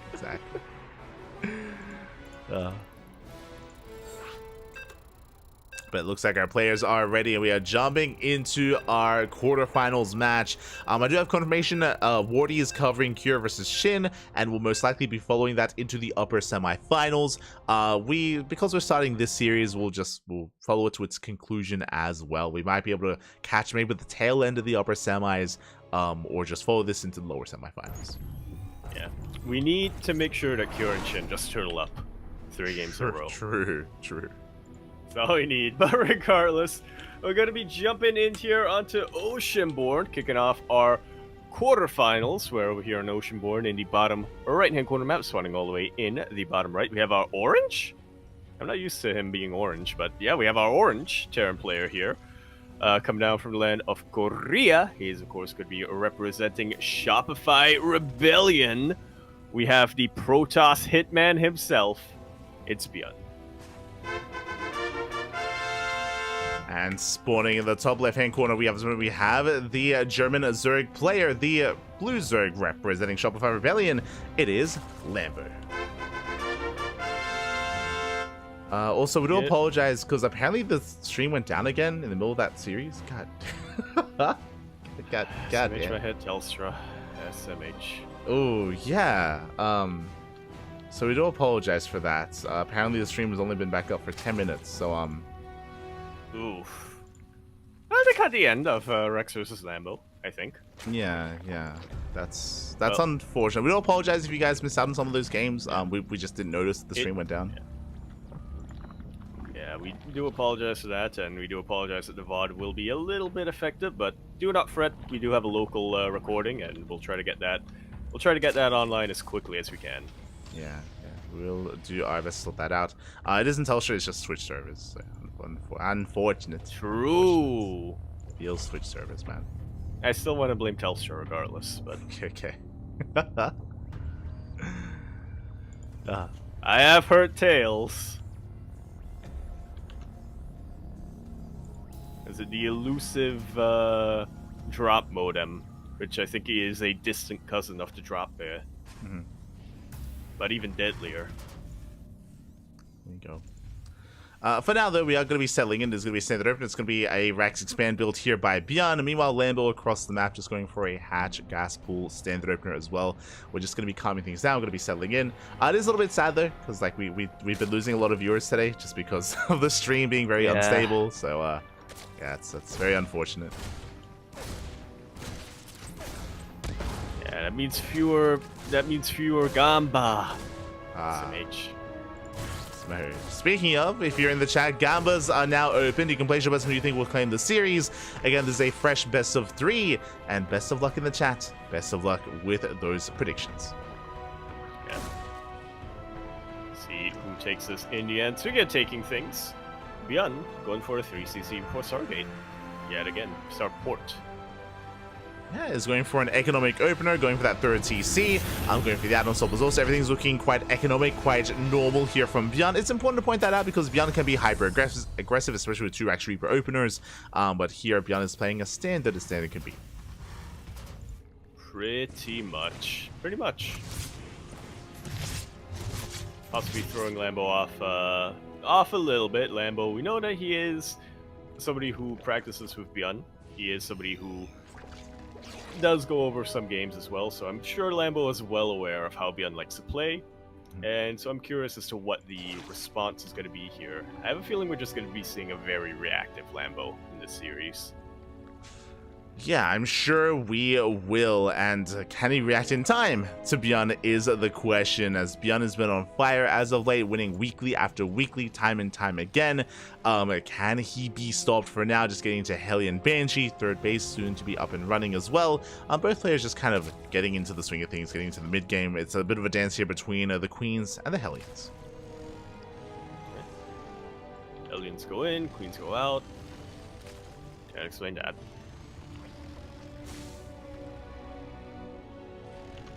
Lambo doing a really good job of just zoning away this initial scouting force. Now, it is only 2 Hellions and 1 Reaper, but you do not want to underestimate that at all. If they somehow manage to slip through these Queens, and as we can see, they're also being met with a couple more Hellions. If they somehow manage to slip through these Queens, this is more than enough to one-shot a drone line. Oh, yeah. It is going to be more than enough. We do see across the map, it is going to be a lair into Bailey Nest. So basically, Lambo's playing as safe as possible. He's not rushing into earlier upgrades. He's not cutting any corners. He's getting into Bailing speed. We'll be ready in case there was like a Hellbat timing or something crazy like that. Lambo just making sure he doesn't get caught off guard. Yeah, once again, just very reactive play coming up from Lambo.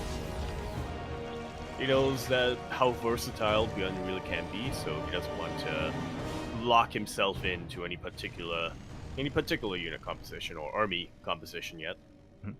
Tech path yet.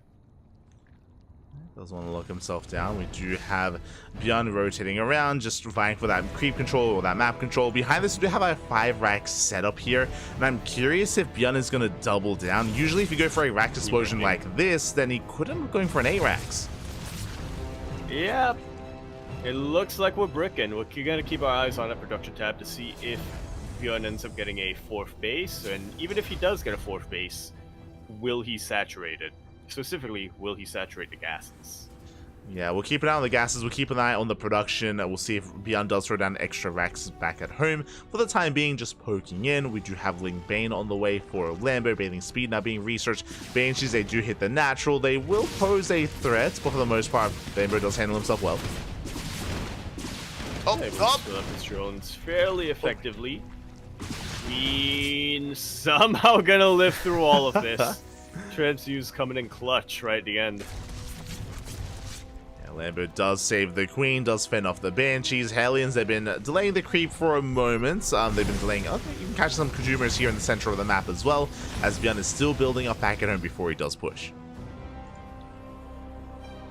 Indeed, he is. Upgrades are on the way, and we already have our little force out in the map, our initial push out in the map. Yeah, the Marines have arrived. Tanks are building up. We have the Armory 422. Again, it was a bit of a slower start for Beyond. I mean, that's typically how Heli and Banshee does go, but now the Bio Army can hit the field. I think we need to emphasize for Beyond in that sentence. This is a pretty typical TVEC start, but for Beyond, yeah, a little bit slower than what he usually does. And at the same time, Lambo does go for a massive counterattack. He's going for the mineral line. And the SCVs have to get out of here. Oh no! They cannot. The entire line falls, and now, oh man, Beyond has to reciprocate somehow. Yeah, 17 SCVs going down. Beyond, he has to keep pushing. He has to keep going. He will be headed towards the right-hand side. Hydras are amassing. Banelings as well. Lambert, he's going to be ready for this. There's only one tank. Only one tank here for Bjorn, and that's a lot of Banelings. Bjorn really needs to split his army as best he can. Yeah, he does have to split. The initial Hellbats are being cleaned up. Bjorn is reinforcing that. There's a lot of Marines. Lambert, he does have some things to work with, but he needs so much more. Yeah, he needs that Ling buffer. He needs to be able to try to get on top of these Marines and prevent... There we go. That. These Banelings just getting sniped immediately. Yeah, the Mass Marine is just becoming a little bit too much. The Banelings, they will not connect. The spread is too good. We have some okay connections, but Lambert, his fourth base has been broken. The mineral line is going to be going down. Even though Beyond lost all of his workers across the map, it does not matter. Yeah, unfortunately, some good Baneling connections it's not going to be enough when you have a brick being thrown your way. Yeah. As again, that was that Rax explosion into 5 Raxes. It was enough to break the expansion. Lambert, he loses 12 workers. He's going to try to catch reinforcements, and he will get us around on these Marines. Yeah, we'll be able to get at least one of these tanks. One Baneling left, and it does get a good connection. Some more reinforcements are starting to drip in, but it looks like Bjorn does have to forfeit this position. He did take out the hatchery, though, and all of those workers, and we're also not slowing down. That's constant 9 Marine production for Beyond.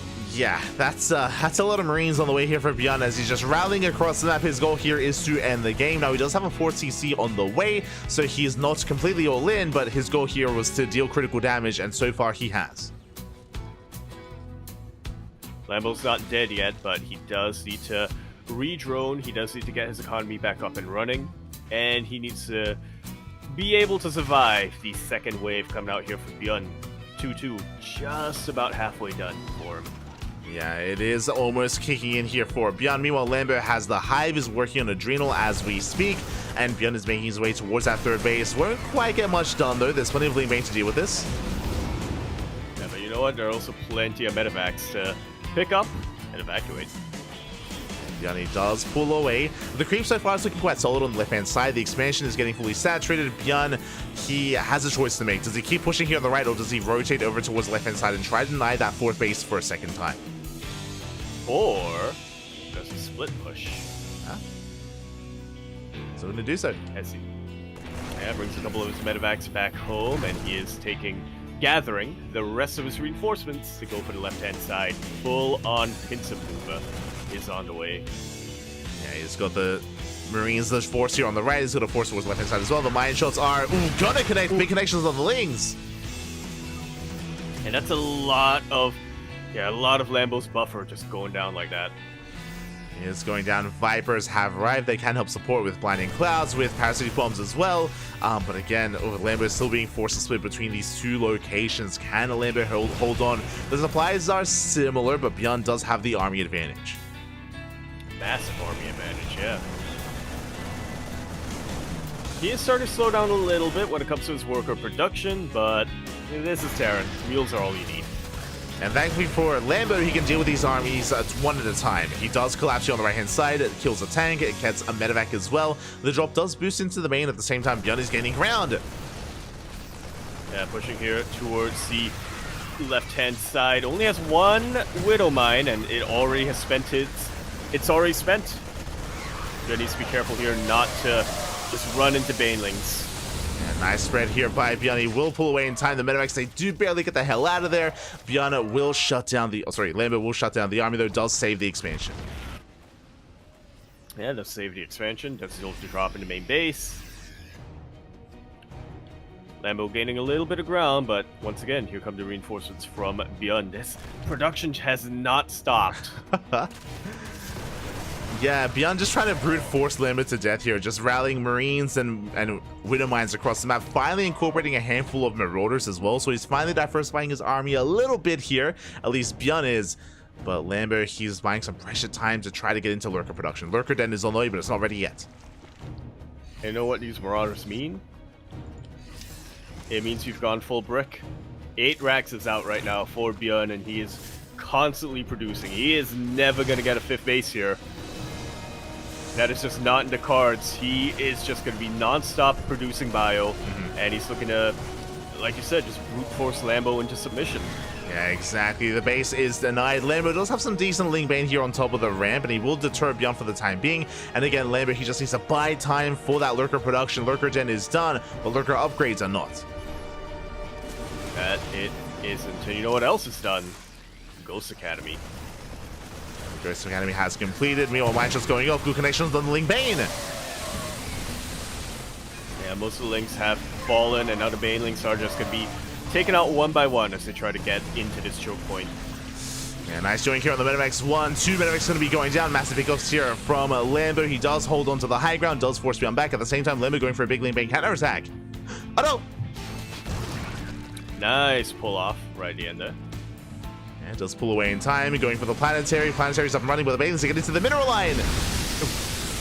A huge connection, but not enough, it seems. Very nice maneuver here from Björn to get into the Planetary and then out of the Planetary.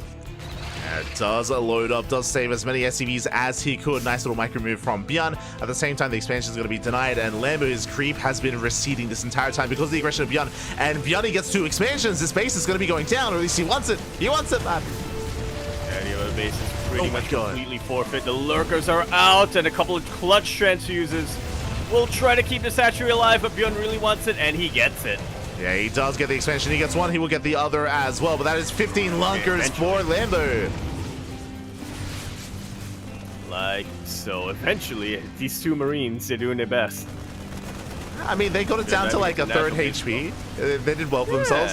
Reinforcements have arrived. They shut down the expansion. That's 2 bases going down for Lambo. Lambo is down to a 3 base economy. I should say it's like a 2 base economy at this one. He barely has anything going and barely has anything left. Yeah, now the ghosts are out. No comment on that. They will help with the Lurkers. Yes, they will. The ghosts are spotted. GG gets called as Lambo has run out of steam, and Björn will take game number 1. GG. Nicely done here from Björn. Just non-stop aggression. The minute 1-1 finished up, we just revved up. He put his foot on the gas and never let up for a second. Oh yeah, he just non-stop bio production. Exactly. He just eventually slowly overwhelmed Lambo. As we're settling into our next game, a big shout out to Gemini GGE Mini in the chat. Thank you so much for the raid. Hope you had a great time. Hope you had a good stream. Hope you had a great performance in your own matches as well. And we did notice you on the challenge bracket. We were tempted to cast your series against T-Bull. Hope you had a great time. And welcome everyone. Welcome to the WardiTV Monday. Welcome. Yeah. Yeah. Much appreciated, Gemini. Hope that, yeah, hope you guys are having a good time, and hope you guys are gonna enjoy what we've got in store for you. I like his comment. Good thing you didn't. Oh no. I'm sure it was a good series. I'm sure you had a good performance. It's okay, Pat. It's okay. Speed running to just cast trap. True. You're an that is the way. if you can't play against your idol, then you might as well speed run so you can, get into your idol's game. I mean, that's commitment right there. Just saying. That's some proper commitment. Shout out to Gemini. Yeah. Oh no, Yaku. Oh no. Oh, I was ready. So no, I'll rejoin the lobby.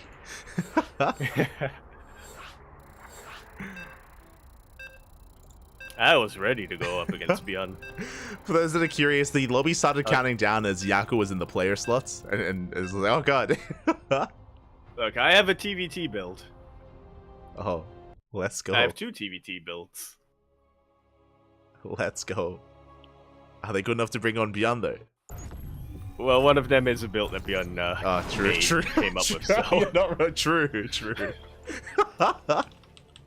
And it's also, I think, outdated now. Since nobody opens with Cyclones anymore, yeah. But regardless, we're going to be continuing our best of 3 quarterfinals now on Site Delta.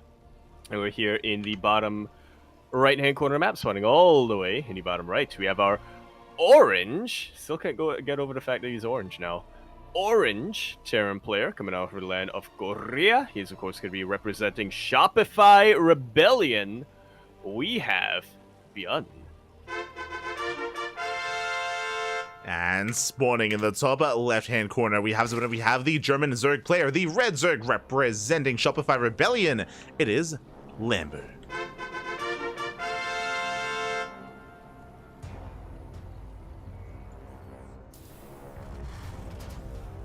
Up 2 racks. Yeah. Doing Beyond things once again. Yeah, Beyond finally embracing his own build, finally looking to be more assertive and more aggressive in the early game with the 2x Reaper.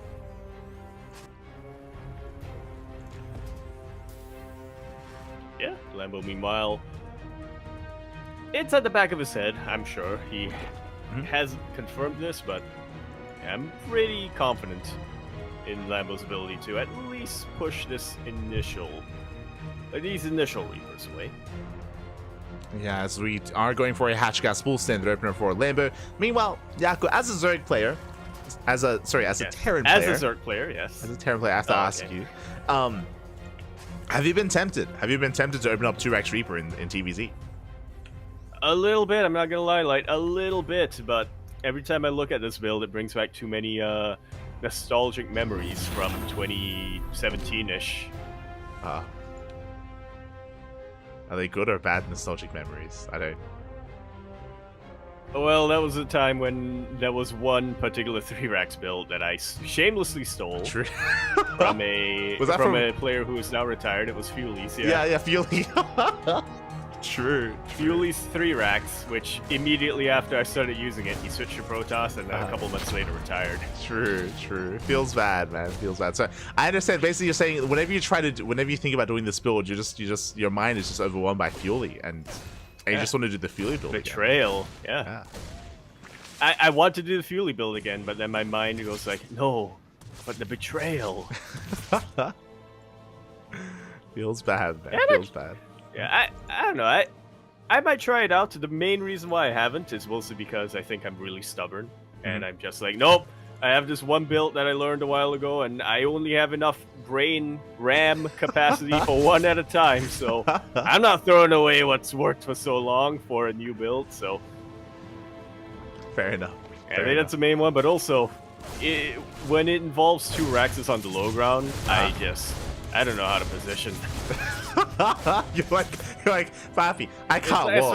I can't wall off, Papi. It's especially in this map pool where we have post-youth, and my brain just gets broken when I'm like, you're telling me that I don't throw down the CC on the low ground as part of the wall? Huh? You're like, mate, it's already, with post-youth, it's already too much to handle, Pappy. It's already too much. True. Meanwhile, when it comes to the opener itself here, Beyond, he doesn't get too much damage across the map, but he does delay. The purpose of this build is to contain, and Lambo, his third base, is insanely late because of the Reapers, and we have a very hefty bio follow-up. Now, thankfully, Lambo did scout. The Overlord dipped in, and Lambo did get eyes on the 3rd racks that was being thrown down. Yeah, he's well aware what's coming his way, Beyond. Once again, just continuing to play as aggressive as can be.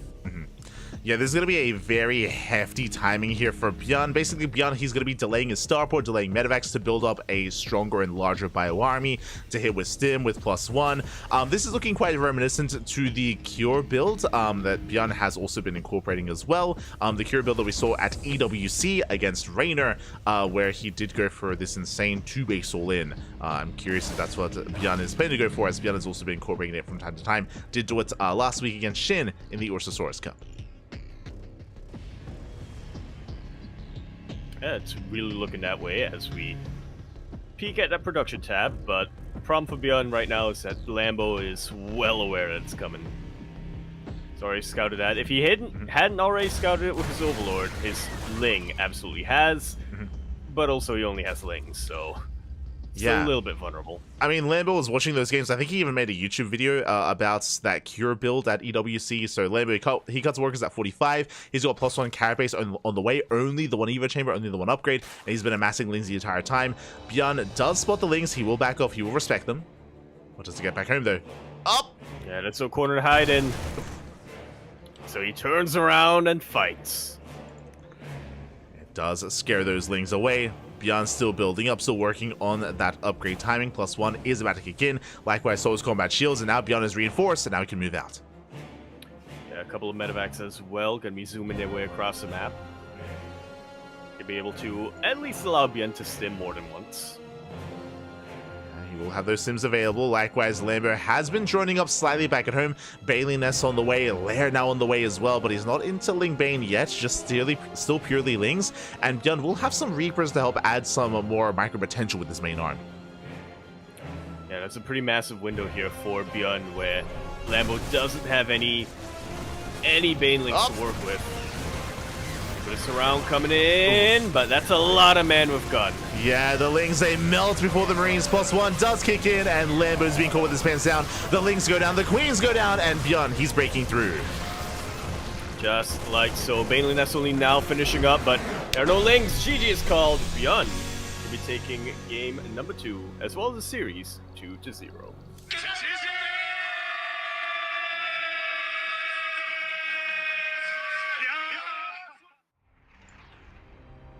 GG, well played. Bjorn will take it again. That is a very nasty build. It hits like a truck with the Mass Marine. Initially, Lambo was doing well for himself, but he had a really rough start to the engagement. He bled out so many Lings trying to surround Bjorn's army. Likewise, Baneling production was delayed for Lambo as well, and unfortunately, he was overwhelmed by that +1 push. Yeah. Alright, you've convinced me, Light. I'm gonna attempt to incorporate this build. I mean, this isn't quite a build, this is a Cure build, but sure, yeah. I mean, true. It can be quite terrifying, and with that, GG will play. Bjorn will advance on into the next round, and we have our semi-finals ready for us. Oh, we do. We do have both semifinals. I believe the upper semis is still on the way, though, so we might have to wait a little while for people to come off of game. But yeah, regardless, this is concluded. Bjorn will be advancing to face Max Pax in the lower bracket semifinals. So the lower semifinals. Max Pax, who just took out Trap 2-1. Oh, yeah, it went all the way to the ace match. I mean, apparently Gemini was covering that series, so I hope it was... I mean, it looks like a good one to have it go all the way to the ace match. So very well done there by Trap. Max Pax does not often lose games in PvP, so very impressive. Yeah. Very impressive indeed. Meanwhile, over on the upper side of the bracket, yeah, we mentioned Clem took out Mana 2-0. Was waiting quite a while for an opponent who turned out to be Shin, taking out Cure 2-1. There you go. GG, well played. Did take his opponent out. And it looks like we have a lobby. We are jumping in mid-series. Shin versus Clem has begun. Game 1 has wrapped up, and we're jumping into game number 2. Here we go. Do we know the score? That's a good... no idea. Alright, we're about to find out. Oh! 0-1. Yeah. Wait. Shin? Shin won game 1? Yeah, Shin has a lead. Dang. He's crazy. Alrighty then. Man, I'm envious now that we weren't able to jump into this, to jump into game number 1 fresh off the bat, because that is not something I think anyone expected, especially with Shin having this platinum border on NA for some reason. It's fine, it's fine. Sure, Shin was making some fun YouTube videos or something. But here we go, we're jumping into game number 2. As we did mention, Shin is leading the series 1-0, and can Shin bring Clem down again? Shin did recently defeat Bjorn in the grand finals of the Orsasaurus Cup last week, so his ZVT has been on point, but he's also a very chaotic player, and here we go, we're jumping in. Take it away. To game number 2 of this best of 3 semifinals, where we're here in the bottom left-hand corner map, starting all the way in the bottom left-hand corner of Dynasty. We, of course, have our red Terran player coming out from the land of France. We have our reigning world champion himself representing Team Liquid. Everyone get Mlem for Clem. And spawning in the top right-hand corner, he keeps doing this. I'm never quite convinced. But we're loading into Dynasty, and he's going for the gold. We have the South Korean Zerg player, the Blue Zerg, representing Gaiman Gladiators, leading the series 1-0. It is Shin. Grabbing that gold base. He does grab the gold. If you're in the chat, predictions are open. We're jumping in mid-series, and Shin already has a lead, but it wouldn't be surprising to see Clem bring it to the ace match as well. So best of luck with your predictions, best of luck with your gamba. And Yaku Shin, we've been casting a lot of him over the past week, over the past 2 weeks, and he has been consistently not vetoing this map in this matchup. He's like the only Zerg player that lets this map through in a best of 3. It's crazy. I mean, that's why Shin is the most big brain of the Zerg players out there. That's why Shin is just a complete agent of chaos. He really is, and I still don't understand why. Even though he has been embracing this map, he still has a really hard time taking games. It's just so much working against him. But you know, that surprise factor is definitely an asset that he can use, as he is taking the gold base on the other side of the wall, taking advantage of the gold minerals and the high yield gas geyser. It's not only a little bit more rich when it comes to gas, but also usually a lot safer. Oh yeah, it is a more secure way to get this base up and running. The downside is, of course, this base and your main are quite isolated from each other. They're quite spread out, so Clem can be hyper-aggressive and try to pull his opponent apart. SCV Scout comes in, and Clem confirms the location of the natural. We'll see how he's able to punish this, as already Shin gonna be saturating that rich Vespine gas. Yeah, Roach Warren's on the way, so it's gonna be a Roach Rush for Shin, which does make plenty of sense. Oh, this round! Oh! Oh! Oh, good. Not quite able to get on top of these Reapers, but the Queen pops up just in time to barely not kill it. Yeah, one more shot is all that Queen needs, but alas, the Reaper will get away, will escape, and behind this, Clem is double expanding. That is a third CC before Starport. Clem is not going to be doubling down to like an all-in or anything, any kind of crazy aggression, is working towards a longer macro game. Yeah.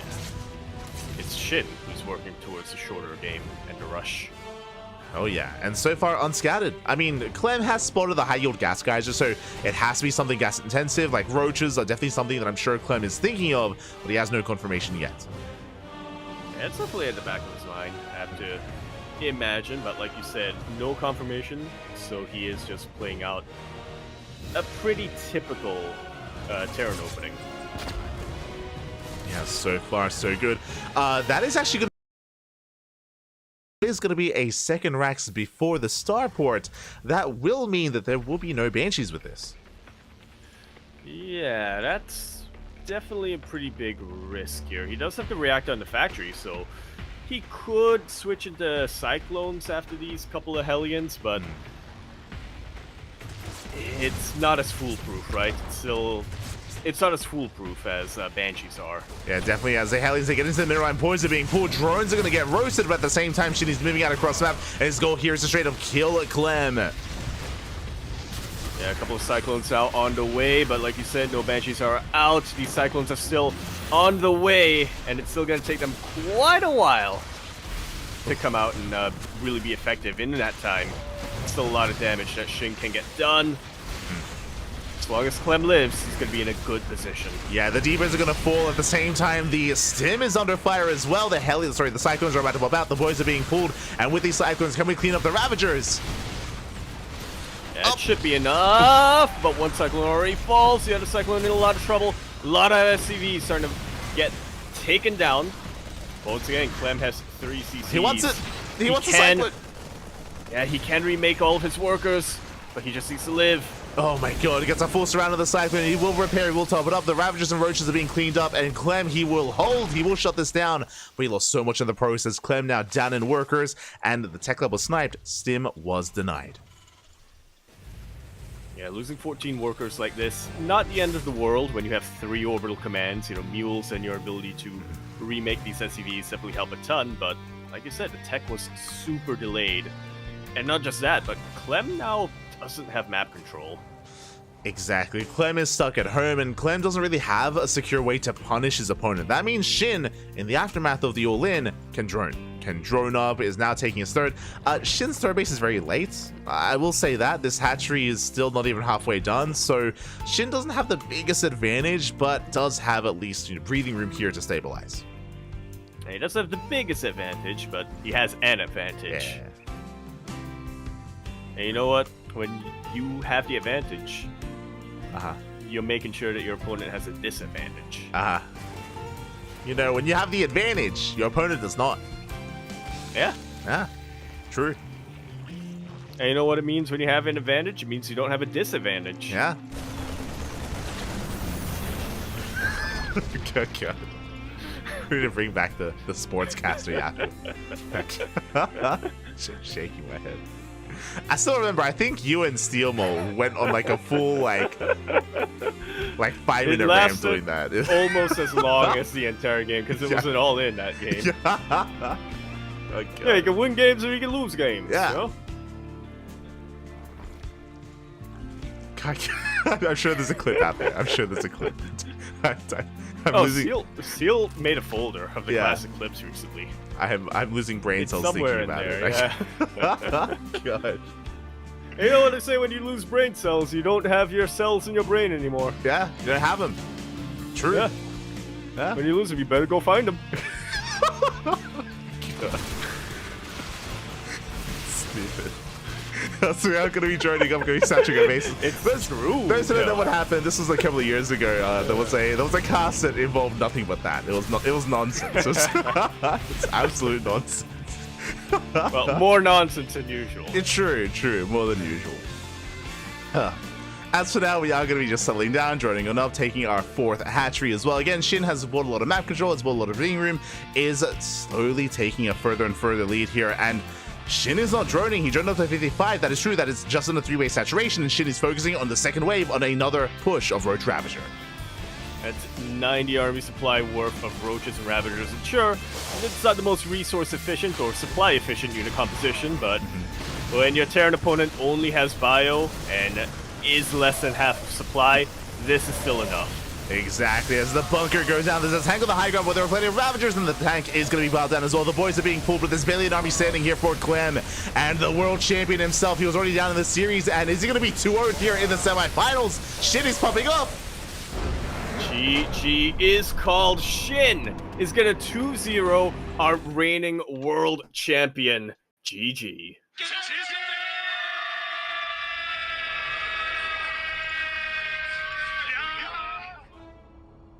GG. Yeah, GG, well played, Shin. Going for a build that is quite common and quite popular on Dynasty in this matchup, going for the Roach Rush, and it is designed to punish something that Clem went for. If you recall, Clem went for a 3cc 2-on-1. That means limited factory production, that means limited starport and Banshee production as well. Clem was caught with his pants down. That pants, they were down, papi. And Shin took advantage of it. Fully. Wow. Yeah, I'm speechless once again. This really did look like a match of brain beating brawn in a sense, right? Because you can kind of see it a little bit when Clem had his cyclones out, when he had his units out, he was microing very, very well. You know, mechanically speaking, he was looking pretty solid, getting a clutch save right at the end there with his cyclone, but he just never had any vision or any proper knowledge of what was coming his way. And Shin took full advantage of that, completely blindsiding him. Exactly. You doubt Shin playing on Dynasty and DVT? I still do, but regardless, GG, well played. It does work out quite well. Was able to mind game and catch Clem off guard. Yeah. You know what they say: when you're caught off guard, you don't have your guard. Yeah. You're not caught. Yeah. Yeah. When you're off guard, you know, you...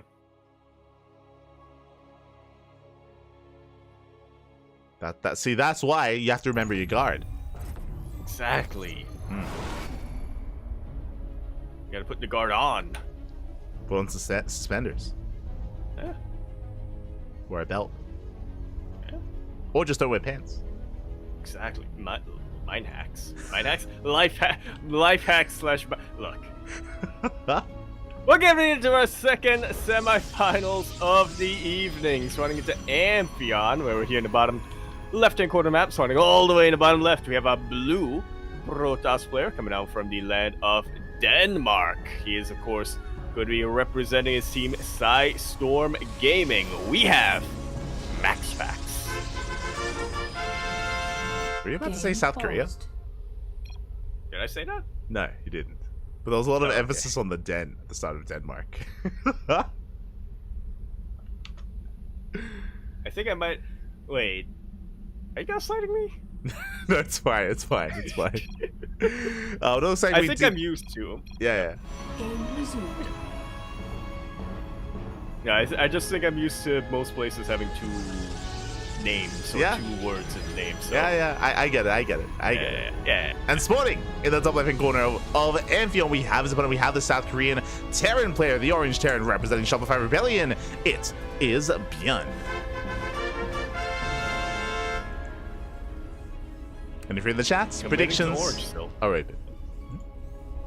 And predictions are open in the chat here. Wager your channel points, your grapes, as we like to call them, to who will win this entire best of 3. Not the map itself, but the match.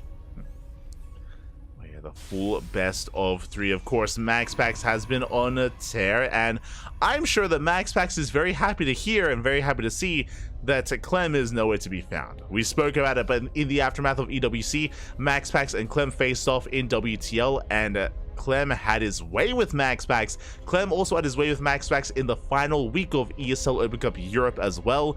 Clem like 6-0ing MaxPax in the last 2 series. It was crazy. So just really impressive performance out of Clem, but Clem is no longer in the tournament.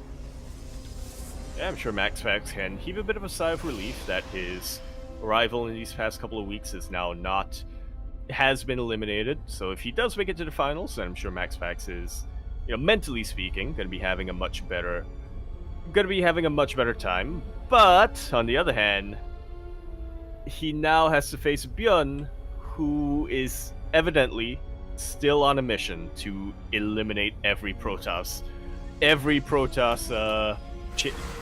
all chances of Protoss champion. He's going for it! He's doing it!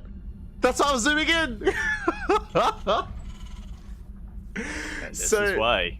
Björn, he has been stealing some of Cure's builds. We saw it earlier against Lambo, and this is a Cure build.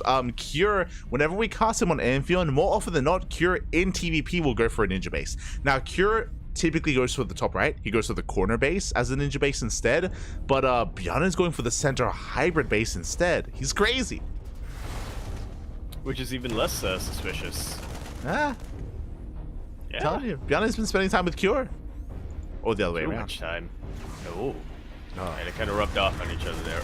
Oh, well. And like the thing I like most about this build though, Light, is that yes, it's a ninja, but technically, it's still 3cc. Yeah, it's 3cc 3-axe.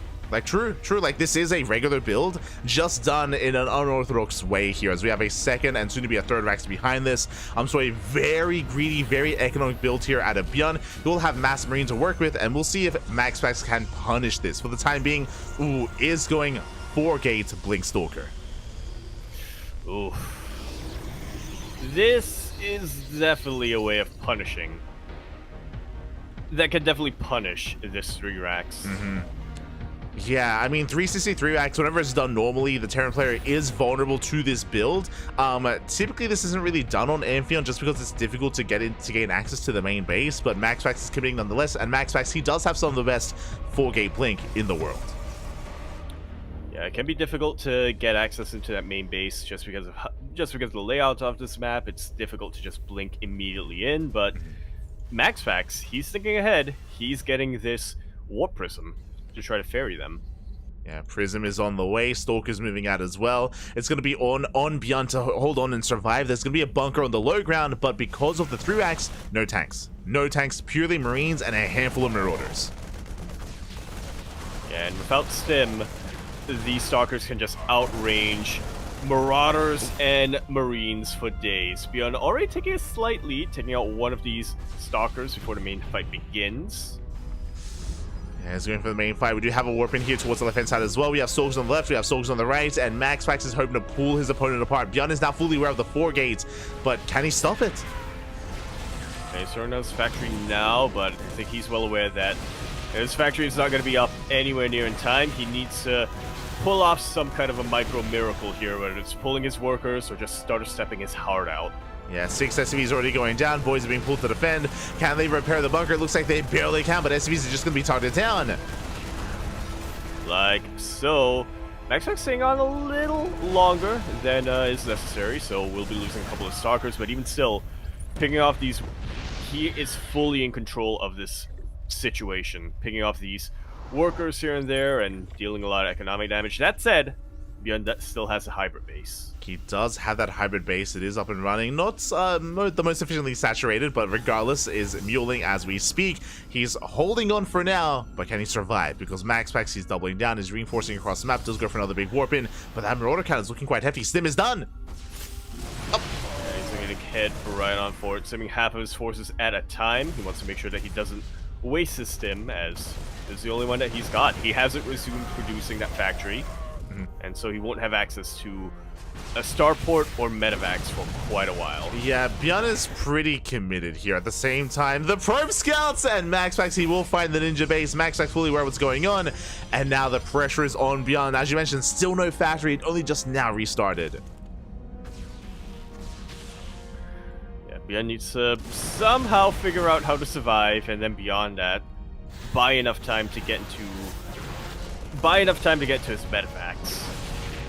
Yeah, as he is being picked apart here, we have soldiers in the main base, we have soldiers threatening the base on the right hand side as well. We do see Beyond trying to keep up, but this army is being overstimmed and is very battered, very bruised. Some of these units are literally one shot away from elimination. And one more shot's all it's going to take here. Meanwhile, the drop in the main base is going to be deterred for the time being. Throughout the course of this game, MaxPax has killed 16 SCVs. He's already dealt so much damage here, and he does target fire those Marauders. Yeah, really nice blinks coming out here from MaxPax. It's been a while since he lost a Stalker.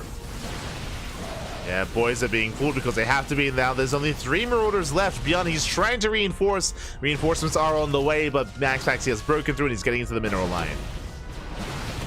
Yeah, his base is now forfeit. GG is called, and MaxPax will be taking game number 1. GG, well played.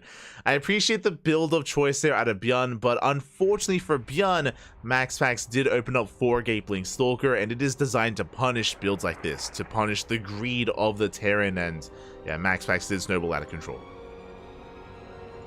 Like so. A little bit of a cheeky maneuver here from Beyond, and I'm sure he's going to have a couple of critiques for Cure with this build, but for now, we're going to be loading into game number 2. Yeah, I mean, I don't blame Beyond just because a 4-gate blink is so uncommon on this map. Like, we saw, like, MaxPax was never able to do what you usually do with that build and blink into the main, right? He was never able to, like, rotate around and dip in between the main base and the natural back and forth.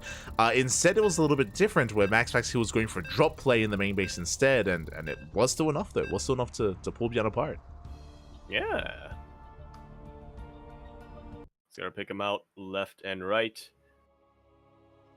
Obviously, scouting the hybrid base, the ninja base there, was the final nail in the coffin here for Beyond.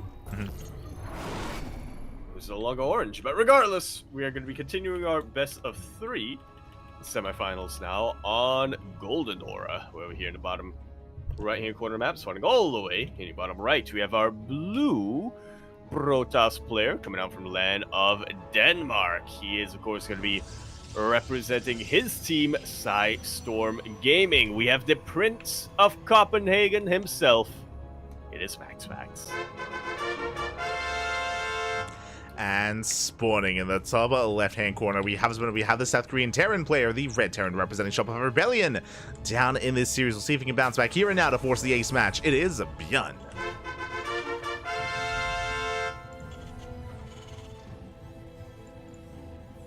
No longer orange. Yeah, he does like to switch between them. Orange and red. Interesting. He's colorblind. Could be.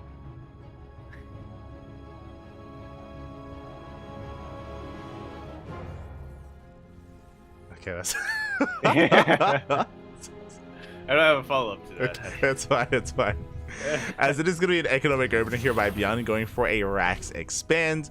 Nothing too crazy, not this time, and this kind of map isn't really conducive for a ninja base. As we mentioned before, that's usually only reserved for Amphion, so we should be seeing something a little bit more standard this time out of Beyond. Yeah. Or as standard as it gets for Beyond. Probably going to be another 3cc, probably going to be another, and doesn't have to be a 3 Rax, could be a 2-on-1. But regardless, it's going to be very aggressive right off the gates. Beyond actually skipped his Reaper, I'm now realizing. Yeah, Beyond going for, again, an economic opener. He went for a single gas geyser and even pulled out a gas as well, so just cutting as many corners as he can. And Beyond may opt to actually go 3cc again. Obviously, this time without a ninja base, without like any kind of crazy proxy, but may opt to go for that. He should ninja the gold. He's gonna ninja the gold. SCV? He is. SCV? He has the money for it. He's building going for up money. We're building up money. He can afford it. Throw it down. Okay, we gotta wait a little while. Throw it down. There we go. You'll love to see it. Beyond, if he is anything, he is committed. He knows that his build does work, and by God, he's gonna prove it to everyone watching. If Max doesn't go 4-gate blink and doesn't go 3-gate blink, then Beyond's gonna be okay. But if Max is aggressive again with Blink Stalkers and throws out extra gateways, then I'm very concerned for Beyond. Very, very concerned again. Yeah. That's a big if then. A lot of us have been there. Nice sort of stepping from Beyond. Takes on the adept. I mean, I understand the logic. I did mention before that this is a build that's often reserved for Amphion, but what are the odds that Beyond does it 2 games in a row, right? What are the odds? Yeah. 50-50. What? Yeah, it does it or he doesn't do it. I don't think statistics work quite like that. That's not how it works. He either goes for his build, or he doesn't go for it. It's just 50-50, but you just flip a coin. You just do or you don't. True. Yeah. Do you do or do you don't? Exactly, and you know what they say: when you don't do, you don't. Yeah. You do not. I mean, that's just logic. Do. Yeah. That's just math. Exactly. 50-50. All -4, 350 minus 350. Extra gateways are on the way, by the way. So we have 2 gateways here on the low ground, and we have 2 gateways on the high ground. It's the same build. It's 4-gate Blink Stalker. Yep. This time on a map where it's a lot more effective. Yes, unlike Amphion, this time Max can actually commit to blinking up into the main, so he can rotate between the bases, and unless Beyond gets a bunker in his main base, the add-ons, the production, everything can be quite vulnerable here for Beyond, so he has to be very careful with how he does approach this. Beyond is in the dark. Beyond has seen nothing across the map. Yeah, he is taking precautions. He did throw down the low ground bunker a lot quicker this time, but he doesn't want to overcommit. Like you said, he is playing blind, and since he hasn't been able to confirm a 4-gate blink coming his way, he doesn't want to overcommit resources to throwing down a bunker in his main. Stim is almost done. It's getting there. Max does hit the natural first. He's going for the bunker. And the bunker will live. Reinforcements will keep it alive just in the nick of time, but I'm not sure if Beyond was able to catch eyes on that warp prism. I think he has, but he's not in position to deal with it. Yeah, not quite in position. Stim is on the way. It looks like Stim will finish. That is going to be a big upgrade here for Beyond as Max does into the middle line. 3 SCVs, 4 SCVs going to be going down. Good pickups here already, and not a single Stalker does fall. Like so. A couple SCVs will get taken out though, so not too ideal here for Beyond. Yeah, the goal base is getting up and running, so even though Beyond is losing SCVs, these are workers he can afford to lose. Bearing in mind that this time, because the ninja base is a goal base, it's much more effective for Beyond. And he is chasing this back now. He is also getting his starport a lot quicker. I think MaxPax has kind of sniffed out something suspicious going on. Yeah, he's having a much faster realization just because, I mean, this happened last game. So now it's even easier to kind of come to this conclusion here. MaxPax does scout, does confirm, and will deny the goal. Yeah, these SCVs gonna make their final couple of deliveries, and actually, I'm gonna try to defend it. Yeah, he's going to pull away the SCVs. The main army does rotate on over. At the same time, MaxPax getting his own third base up and running, and reinforcing with more Stalkers. Charge going to be on the way, and yeah, mining is denied at the gold. Like so. MaxPax catches eyes on reinforcements coming in to defend, which is why he also repositions all of his Stalkers here in that base. But yeah, I still think MaxPax will be able to deny it completely. Yeah, as he cleans up almost every single Marine, the Marauders will force this army back, and they do pick off a couple of Stalkers in the retreat, so not too bad trades here by Björn. But remember, there's no Medivacs. No Medivacs to support. This army is getting quite low. Yeah, starting to get pretty low. A lot of these units also stimming prematurely. A little bit of an unfortunate grouping there. But now the Medivacs are out. The Medivacs are out. A couple of Stalkers are going to be peeled off towards that goal base, and the main armies are about to clash. Like so, wanting to make full use of the shrubbery. A bit of mismovement on MaxPax will bleed out one of those Stalkers. Nicely done. Björn, he does have quite an army to work with as well, thanks to the goal base. He has built up more Marines. Yeah, finally he is forced to lift up that base and evacuate, but the mining has already been dealt. The income has already been taken. Exactly, he has been able to make use of that goal base, and on top of that, as you mentioned, we have a starport. Last game, the factory was denied, the starport was denied, there just was no follow-up for Björn. This time, he does have one. On the medivac! Looking very vulnerable, and will get sniped in the end there. One medivac goes down, MaxPax taking the fourth base. Vulnerable. Yeah, MaxPax shooting forward immensely when it comes to the economic advantage. Björn somehow able to keep this CC alive, floating it slowly all the way back home, so yeah, it's not too far behind. He still has 3 bases. Yeah, he's on 3 CC. What's important though, the Marauder count. He's got so many Marauders with his army. It's such a beefy army here, and pure playing Stalker is not going to cut it anymore. We need more Zealots. We need more of a buffer here as Marauders. They want to fight against these Stalkers, Immortals, and Colossus. Yeah. That's kind of their job. They are the heavy hitters. They are the bunker busters of Terran. So MaxPax now incorporating a couple more Zealots. He's producing nothing but Zealots out of his gateways, but we'll see if it's going to be enough. There's still a window here for Björn, where he has a massive army supply lead. Yeah, exactly. Meanwhile, there's one Colossus on the high ground. The first Immortal gets started down. One Immortal does fall already. Nice pick up here out of Björn. From here, he can rotate over, and he can try and deny the 4th base. And it's looking uber exposed. Colossus looking a little bit isolated from the rest of his army, but as we get into the choke point, Björn, he can't really dive right on top of this. All across the map, it looks like a Zealot run by is completely cleaning up the mineral line. Yeah, Zealot run by at the 3rd base. 26 SCVs going down. We have Zealots at the natural. We had to jump into the main, and Zealots here at the 3rd base as well. Björn, he was distracted. He was focusing on harassing. He was focusing on pushing, and he lost so many SCVs in the process. That's insane. That's critical damage. Yeah, that's game-ending damage here. Björn, if he wasn't all in before, he absolutely is now, but he can't commit. He can't go in with his army. He can't make use of his army advantage because he's back home defending. Yeah, he pulls back home. As you mentioned, Björn has a massive army supply lead. He has so many Marauders, but his economy has been crippled, which means the longer this goes on, the better it's going to be for MaxPax, as MaxPax did save the 4th base, getting fully saturated and getting into more Colossus. Counterpoint, however, mules. True. He's ahead in the economy. He doesn't have that many. There aren't that many mules here to work with. Björn is going to be moving out. Still has, again, a hefty Marauder count. Back at home, what do you have to work with? We have some Colossus. We have some Force Fields. No Disruptors. Bear that in mind. With a couple of Disruptors, that would be ideal for MaxPax, but he has no room for them. Not yet. Needs more time. It's all about the positioning here for MaxPax. If he can get good force fields and try to fight this army in little chunks at a time, then he will absolutely shut this down. But fight's out in the open. If there's just one good concave, if Bjorn just gets one good concave, then I think that's going to be it. Yeah, the force fields are thrown down. As you mentioned, the choke point is created and Bjorn has to respect it. He has to back off. The force fields are going to be a big deterrent here for Bjorn as he has to retreat behind this Dark Shrine is on the way. Considering the game state, considering how heavily Bjorn has been muling, I do like the idea of incorporating those DTs. Yeah, fewer scans.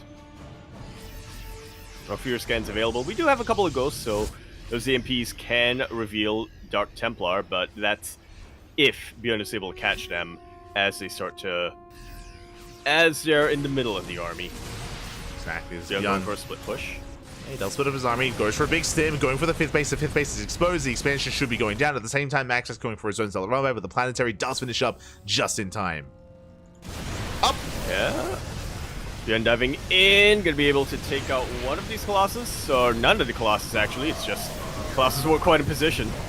Yeah, there was a big EMP on the sentries, no force fields from Max, and with that, Bjorn was able to gain ground. At the same time, pushing in towards the south, he was able to snipe one expansion, and he's getting the other. He's pulling Max apart. Yeah, battery overcharge wasn't available over there. These medevacs have zero energy on them. He needs to evacuate. Does pull away in time, does barely escape with that army.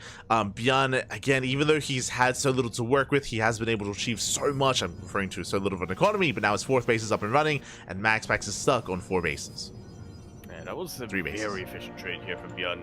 And yeah, like you said, he's knocked Max down to just about an even economy for the time being. You know, Max still can be retaking his bases, but yeah, Bjorn has gotten himself a lot of breathing room with those few engagements.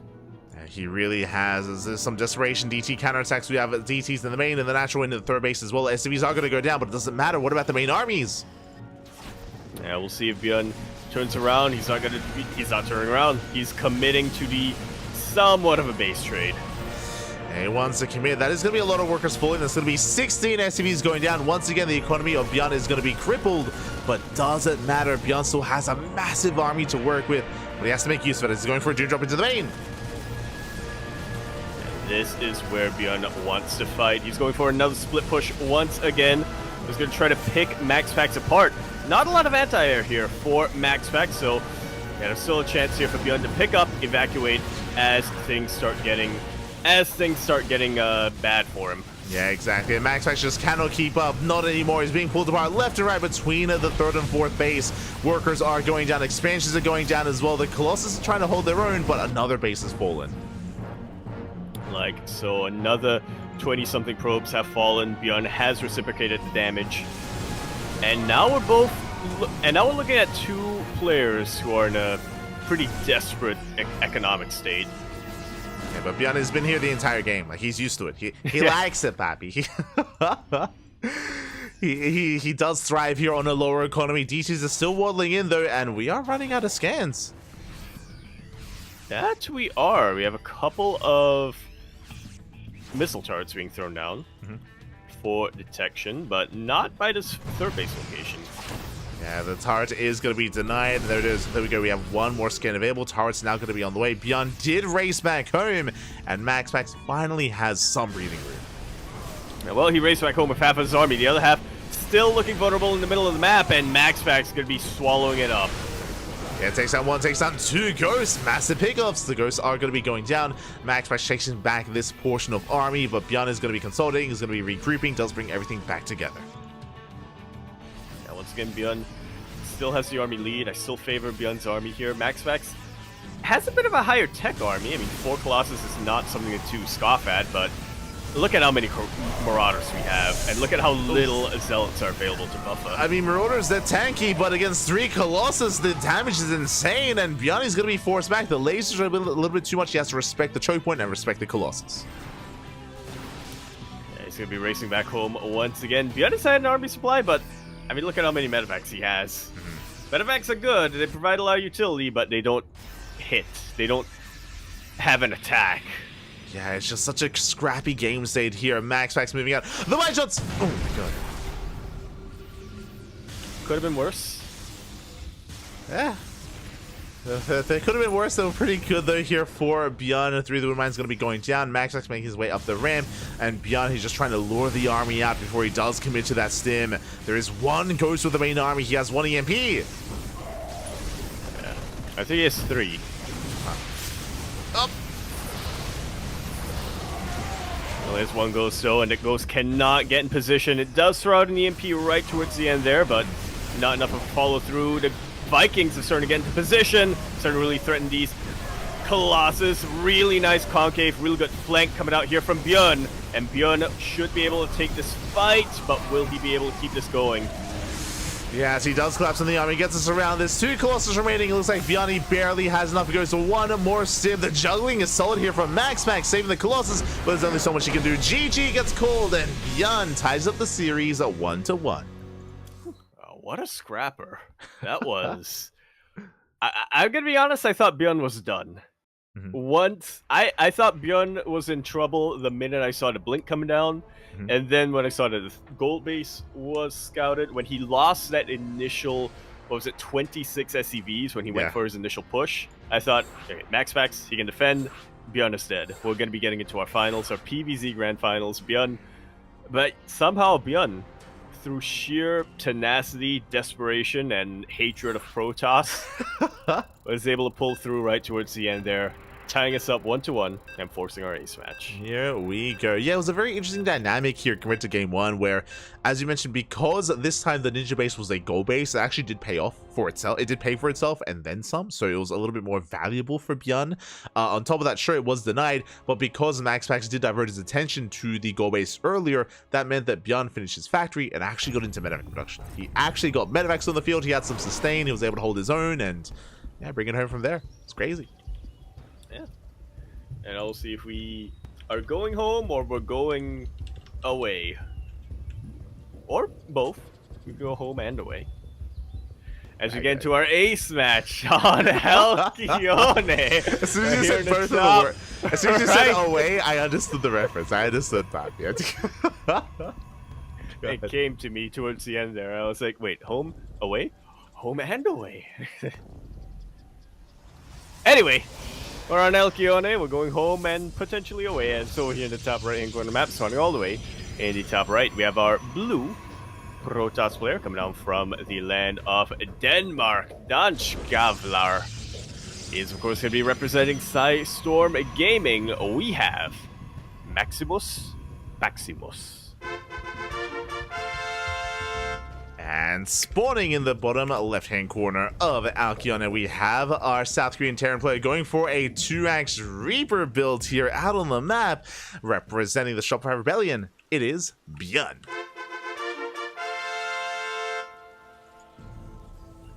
Cheeky, very cheeky here from Bjorn, risking it all in the ace match with a proxy. Not only that, but also splitting his proxy up a little. Yeah, I mean, because of the split, it means that if one gets scattered, the other might not be. So there's a little bit of complexity here when it comes to the build of choice for Bjorn. With this 2x Reaper, he can, of course, wreak havoc across the map in the mineral line. I'm curious if the SCV tries to come in for a bunker as well to try to fortify a position here at the natural. We'll see how Bjorn does piece it all together, as Maxpax is on the hunt and trying to get a read on what's going on. He's looking for the proxy. Oh, he does find it! Yeah. He finds one of them. Yeah. Uh-oh. Uh-oh. Maxfax hopefully doesn't underestimate this. Hopefully he doesn't think it's just a proxy 1 Rax.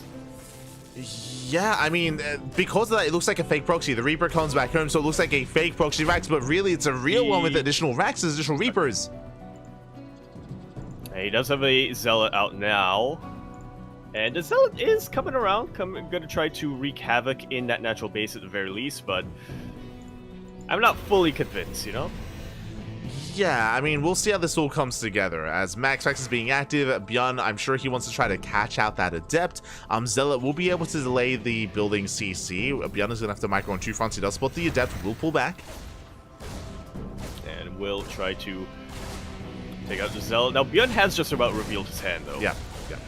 Maxfax, he might have thought earlier on that, okay, that's just a fake-out proxy, that's just nothing to really worry about, but now that 2 and now 3 Reapers rock up, he is well aware of what's coming this way. Yeah, Reapers are moving out. Maxfax instantly goes for the shield battery in the main base. Meanwhile, he does catch out the Reapers.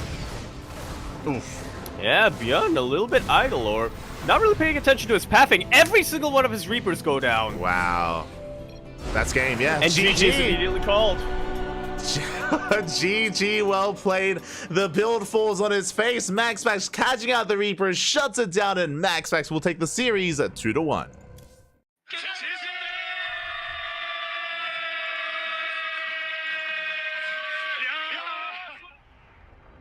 GG. There's a lesson here for all players, or especially fellow Terran players out there. Be careful of your pathing. Pay attention to the mini-map. Oh no. Yeah, MaxMax, he laid a trap in the center of the map. He also had a safety shield battery back at home building in the mineral line just in case, and yeah, catching those Reapers, that was game then and there. The goal for Beyond, of course, was to get across the map to wreak havoc, was to make this build worth his while. Alas, he got completely shut down, and with that, GG, we have our 2 finalists. We have MaxMax advancing on to face off against Shin in those grand finals. Yeah, gonna be a best of 5 PvZ. Vetoes are now on the way. I have to wonder if now Bjorn, finally being eliminated by a Protoss player, if he's finally at peace. Oh, no, God, no. If it's the opposite. He's just gonna redouble his efforts. You think that's gonna bring peace and sincerity here to, or serenity here to Bjorn? No. The vendetta, it's been refueled, it's been reinvigorated. It's over. He's gonna stay up all night. He's gonna be playing tomorrow in the Ursasaurus Cup, and he's gonna try to somehow figure out a way to rig the bracket where he has nothing but Protoss players, and he takes them all out. Oh no! It's gonna happen. It's gonna happen here. I'm sure we'll see more of Bjorn in the coming night as the KFC, the KSRS, is later on tonight, of course, true. And we have the Ursasaurus Cup tomorrow. His thirst for his quest, his thirst, his hunger for taking out Protoss players has not yet been sated. And I'm not sure if it ever will. Yeah, we'll see. We shall see. As for now, the vetoes are underway. As a reminder, it's going to be a best of 5 grand finals between MaxMax and Shin in this PvZ. And I would definitely favor MaxMax coming into this, but you can never count Shin out. That's the thing here, is that he's not a standard player, and I mean, he already caused the big upset by bringing down Clem. He could do it again. I mean, Shin, he's pretty much the ultimate wild card, right? Yeah. In the current era, he is somebody who you can never really count out, but at the same time, you would expect, some of the best players in the world to be able to take him out. To be able to kind of catch his bluff, but hey, it's happened more than once. I mean, we just saw Shin 2-0 Clem. He's capable of taking it to the best of them. Yeah, it's one of those things where if you're up against Shin, you need to make sure the pants are secure, okay? Because Shin, he will take any advantage at all possible. He will take advantage of you if you ever show any signs of weakness as well. Shin is very chaotic. We've been casting a lot of Shin over the past couple of weeks here, especially in this kind of matchup. And already game 1 is going to be on Dynasty.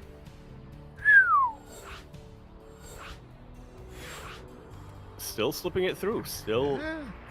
Okay, Shin, very confident in this map. I'm telling you, he likes it. I'm still not convinced, but he does like it. What'll it take to convince you, Light? He needs to win this game. He's won a lot of games on Dynasty. He's lost a lot of games on Dynasty. This is all true. He needs to win 1 game in each matchup on Dynasty. So far, he's already won a ZVT. Yeah, true. It did happen. Yeah. Will he win this CVP? If he does, one step closer to getting Dynasty unvetoed on Light's ladder. Nah, that's not gonna happen. That's never gonna happen. Oh no.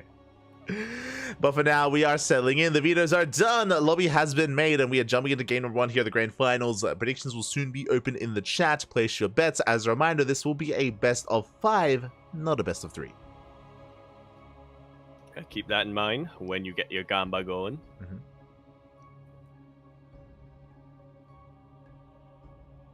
You do bear that in mind.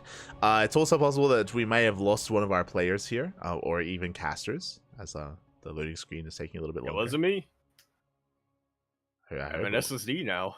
Oh, let's go. True. How's it been working out for you, the SSD? Yeah, really well. I'll say. I remember reading reviews, people saying like, you shouldn't get an SSD for your boot drive if it doesn't have VRAM because it's like you need to invest. I'm like, I don't know what it is. But I'm sure in most other countries, SSDs are dirt cheap. Not in Singapore. Mhm. Still costs a lot. So Yeah. I just got whatever I had that fit my budget, slipped it in, and it's fast. Let's go. Nice. I still have to install my new modem. So basically got in touch with my ISP. They obviously already sent a technician over, and apparently they're going to be replacing the modem as they are suspicious that might be the issue. And it did arrive today. The new modem did arrive, and I have to set it up. You gonna make it a shrine? You gonna leave offerings to the new modem? No. Oh, well, that's your problem. The modem is unsatisfied. I am unsatisfied. You need to build a shrine for your modem. Cool.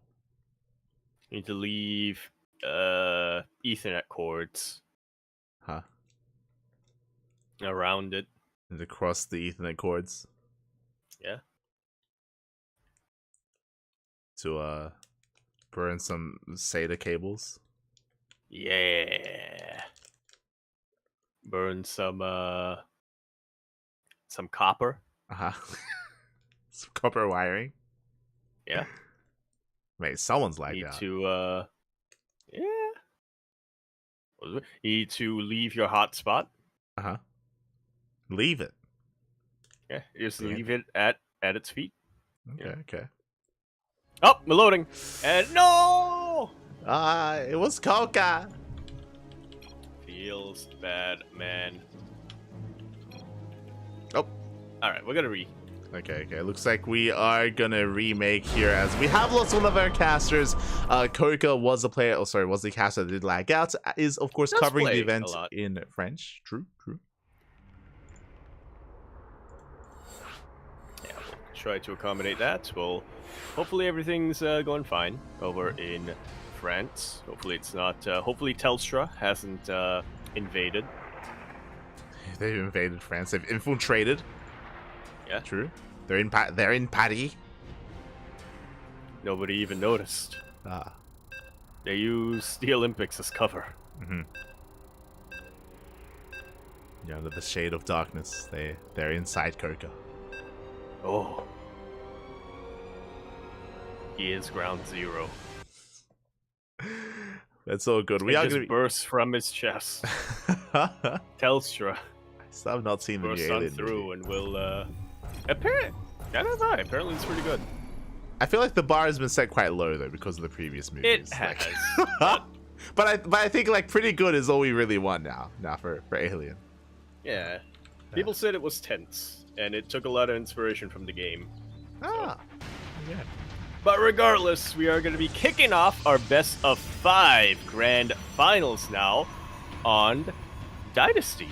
Over here in the bottom left-hand corner map, spawning all the way in the bottom left. We, of course, have our blue Protoss player coming down all the way from the land of Denmark.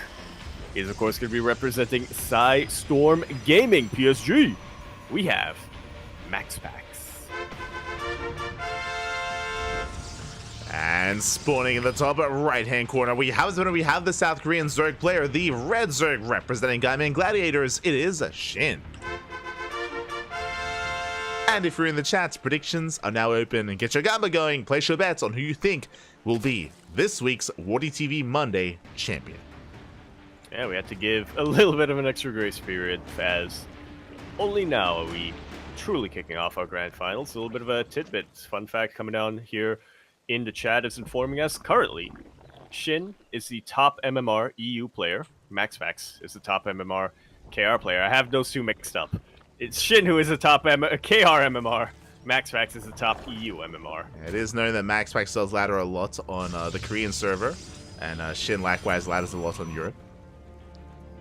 Yeah, they gotta get ready. They gotta get there. They gotta get used to playing on high ping. Mm-hmm. Yeah. For when eventually Telstra breaches into Denmark and Korea. They are those people that get ready with their bomb shelters and you know they're stocking up all that toilet paper. It's exactly what Shin and MaxPax are doing as well. There you go. Yeah. We're going for the spine rush. We're going for the... Let's go. Now, we saw this... Go on. Yeah, I was just going to say, Shin, surprisingly, not getting the gold base. Well, he is, just on his own. Yeah, so we were casting Shin this morning in the Tenacious Turtle Tussle. We casted Shin in a ZVP, and he did whip out this build. For the first time we saw this morning, it is a spine rush. It is kind of the equivalent of a Zerg player going for a cannon rush here. The purpose is you pull some workers, you set up spines here, you set up spores as well, and you just take control and you shut down this gold. Yeah, and we'll see if Shin is able to execute it against a player like MaxFax. I'm sure MaxFax, you know, he plays on the EU ladder, probably isn't as used to chaos like this, but we'll see. Yeah. If you missed out on the tournament this morning, I recommend the VODs. It was Shin versus Trigger. Shin versus Trigger in a ZVP. It was very intense. It was wild. And it was a beautiful game of StarCraft. Alas, we'll see if Shin can pull this off. We'll see if MaxFax was watching in the morning. I don't think he was. And again, so far, Shin has been the only player that we've seen do this. Well, we know MaxFax. He is a bit of a degen, so he might have been awake. True. He may have been watching. Not wrong. There we go, Spine Crawlers on the way. The reason why we're getting spores is that because of the Stargate opener, MaxFax should be responding with a Void Ray. And if he does get into Void Rays, we're going to have spores and queens to protect these Spine Crawlers and protect this position. Yeah, right now it's going to be an Oracle opener, which I do like. It gives him potential to help in the defense, but more importantly, it gives him an opening to go across the map and get a bunch of damage done himself. Yeah, as the Spine Crawlers are slowly pushing forward, they're going to be laying siege upon the goal base. We need queens here as soon as possible. The gas guys is going to be mined from as well. It's going to take a while for this gas to really kick in. For the time being, though, mining is denied at the natural. And here come the Lings! But MaxFax, he is quick. He does get a full wall off in that main base. Spine Crawler's a little bit split up. And the Queen doesn't have a lot of energy. That Spore Crawler in a lot of trouble. Yeah, the Spore is going to be going down. Only one Queen. The Queen is going to... He wants that Spine Crawler, and he will take a bit of hull damage to get it. But that Void Ray is still very healthy compared to everything else that Shin has here on the map, and it's going to be joined by a second Void Ray. Yeah, second Void Ray has arrived, and this initial opener here from Shin just hasn't been as successful. The Spore's taking a lot of hits as well. We have +1 on the horizon behind this. Spine Crawler does finally go down, and there's nothing to really threaten this mineral line. Not yet, as the third Queen pops out. Yeah, now we're cooking with Transfuse. Yeah, third Queen has arrived, and it is going to be able to maintain this position, and Shin at least has this gas mining behind this. Now we get the Roach Run on the way, but again, this build had to do more. This build was designed to deny mining, and it has failed to do so. Yeah, Shin going to be taking full advantage of that gold base. Or MaxFax going to be taking full advantage of that gold base, and we can see it reflected right now, even in the size of his army. Yeah, as the Pulsar Beam is going to be activated, we shut down every single Spore Crawler. The Queens are under fire as well. We have 2 more Spores on the way, but the Queens, it looks like this position has been broken. Yeah, the Spore Queen, it just wants to back away, but it's being body blocked by the Spore Crawlers. Yeah, the Spores, alas, they finish up too little too late. We have Ravagers on the way, but there's no support for them. How do you deal with Ravagers? I mean, Void Rays. Void Rays, they reign supreme. We're getting some Blink Storms behind this, but if Shield Batteries as well to help support, to keep these Void Rays up and running. Yeah, a couple of Biles will force some micro, will force a bit of a retreat, but that's not going to be enough. Another Spore Crawler is going to fall. Yeah, now the Spore Crawler does fall. The Vials, they're trying to pick away at the mineral line. They do get 1 probe. A couple of workers are going down, but again, the Void Rays, they just hunt down even more Queens and even more Spores. Yeah, a little bit more mining is being denied, but nowhere near enough. Drones desperately trying to land, desperately trying to morph into Spore Crawlers as quickly as possible. Gotta give it to Shin. He's really trying to make the most out of this, but as time goes on, you know, MaxFax is just going to continue scaling better and better. Yeah, he barely is able to Warder. Oh, the Warder gets so low, alas, it barely does survive. We have Ling's reinforcement with the left-hand side, but there we go. Blink Stalkers have arrived. One Void Ray finally goes down, but there's more than just Void Rays now. We have a ground army as well. Yeah, Shin's still trying to get into that main base, but isn't quite able to do so. Finally, mining's being denied here in the gold, but like you were saying, the natural has been taken, and Max... Yeah. GG, well played.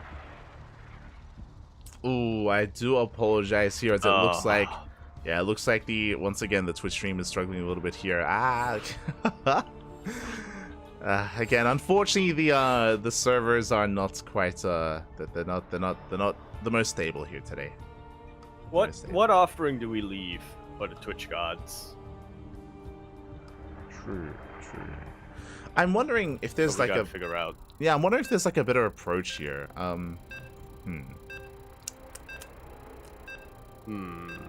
Apparently YouTube seems fine. Okay. Well, I was gonna say that I'm pretty sure it's the restream servers that are having a bit of a harder time. But yeah, I wonder if it's worth just like only streaming to Twitch and then like maybe like streaming a VOD to YouTube later. I don't know. We'll figure it out. We'll figure it out at some point. Or, you know, I'm sure servers might fix themselves. Fingers crossed. But regardless, we're going to be continuing our best of 5 grand finals here. Going to be continuing things on Alcione. Over here in the top right-hand corner map, starting all the way in the top right. We, of course, have our blue Protoss player coming out from the land of Denmark. He is going to be representing his team, Storm Gaming, PSG. Doing it for All Mate KJ. He is Max. And spawning in the bottom left-hand corner, we have the South Korean Zerg player, the Red Zerg representing Gaiman Gladiators. It is Shin.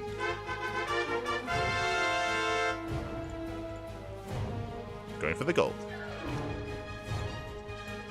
Because we have the South. Why not? You know, if there's name a better duo, right? Shin and gold base rushing. Here, Patience and blinking. That's a more iconic duo. True. But yeah, MaxFax, he had a really strong response to the spine rush of Shin, was able to completely shut it down, and yeah, we'll see how Shin will take this, or how MaxFax can take the next build from Shin as he's rushing into the gold and setting up for, I imagine, a different kind of all-in.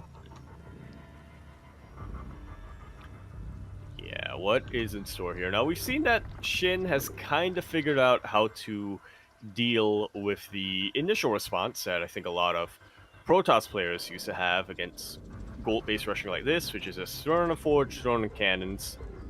Shin has numerous times in the past shut down that response.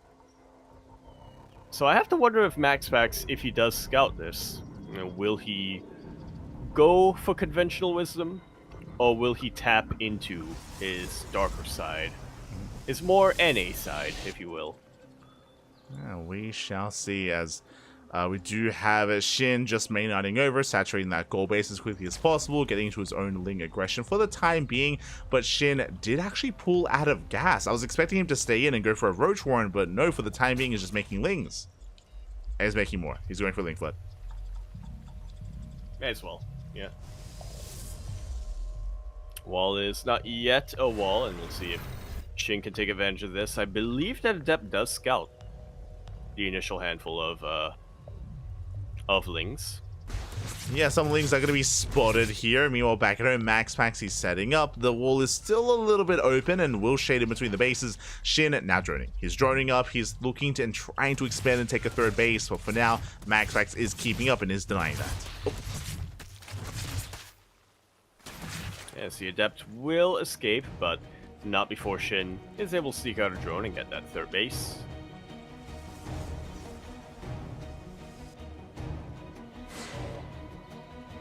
As Shin goes for a full scout, will confirm the Stargate, will start preparing accordingly. Spore Crawl is already getting thrown down. Spore Crawlers are now on the way for Shin at third base as well. Shin, for the time being, is happily joining, now pulling slightly back into gas and working towards a longer game state. But alas, MaxPax is looking quite secure behind this, and now is being active with the Adepts and the Oracles. Chasing down these Lings, making sure that they're not able to apply any pressure on him. Adepts have arrived. There are 2 queens in position, and 2 Adepts can one-shot drones. We do not quite commit to the shade. MaxPax does threaten it, but with all these things with the queens, MaxPax will not dive in. Yeah, he knows that it's not that worth it. He can't start one-shotting these drones, but how many of them can he realistically take out before his Adepts die? Maybe 3. Exactly, as MaxPax is trying to find a way in. Does get a drone, but nothing too major. Not yet. Oh, we'll get a creep tumor. Yeah. Tumor goes... turning. And we are now coming to Link Flood. Now, I was expecting a Link Flood earlier, and there were a lot of Link. There is no content. Lings, they do collapse in. The Adepts are under fire. Shield battery. So, yeah, now we're starting to see Shin drone up quite a bit, actually. Going up to 50 workers and even getting his lair. The lair is going to be on the way. Hydrogen behind this. Shin is going to be building up. Oh, I do see that, again, the stream is going down once again. We'll try to... Get on it, Twitch. True.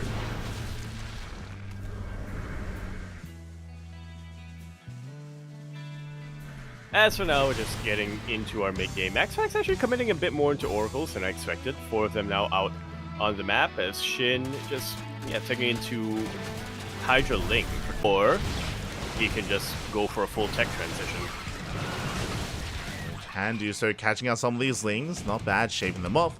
Behind this, we do see Shin building up that Ling Hydra army. Still in a lower drone count, but I guess the gold base is making up for that, so he still has a decent economy. He's keeping up with MaxPax. Meanwhile, MaxPax not working on any splash damage yet, just purely Blink Stalkers, as he has resaturated his third. Hey, you know what? It works out when you're only fighting against isolated queens like this. As long as you have room to blink, you are good. As long as you have room to blink and you have these oracles to back up in case of a Lynx around.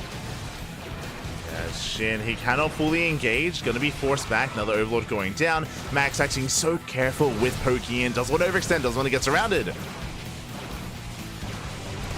And so far, he isn't. He is forcing a lot of energy out from these queens. We'll be able to snipe them as well. Nice pick-offs here and there. Let's catch out some of the queens. Shin coming from behind, going for the surround. But the Stalkers, they should be able to blink away. They should, and also we have these oracles here to help out just in case as well. Yeah, Shin is trying to overwhelm this army, and so far, I mean, he's only trading out Lings. The Hydra count is getting higher and higher. Of course, he has a fourth base behind this, going to be made over. Shin is still maintaining himself. It does have that supply lead. But for how much longer? Shin, he's hit the timing. He knows he needs to deal damage now, sooner rather than later. And so far, has been super successful. The Lings are going to be denied. We do have MaxPax holding his own. Overcharge is popped. The Lings are being cleaned up, and now we can get on top of the Hydras. Still a lot of Hydras. Yeah, starting to get a full concave, breaking, overwhelm this Protoss army. Yeah, Shin, he just shuts down the army. GG gets called, and Shin will tie up the series 1-1. We are going to a tied up series. We're going to game 3. Here we go. We're not just going to game 3. We're going to Hong Kong. Well, yes, we are. Again, unfortunately, the stream has been very unreliable here today, so we are going to be turning the stream off. We're going to be restarting, and we are going to be hopping servers to Hong Kong to see if it is faring a little bit better than the current server. So, un momento, we'll be back soon. Stay with us. Got a lot of first quackers.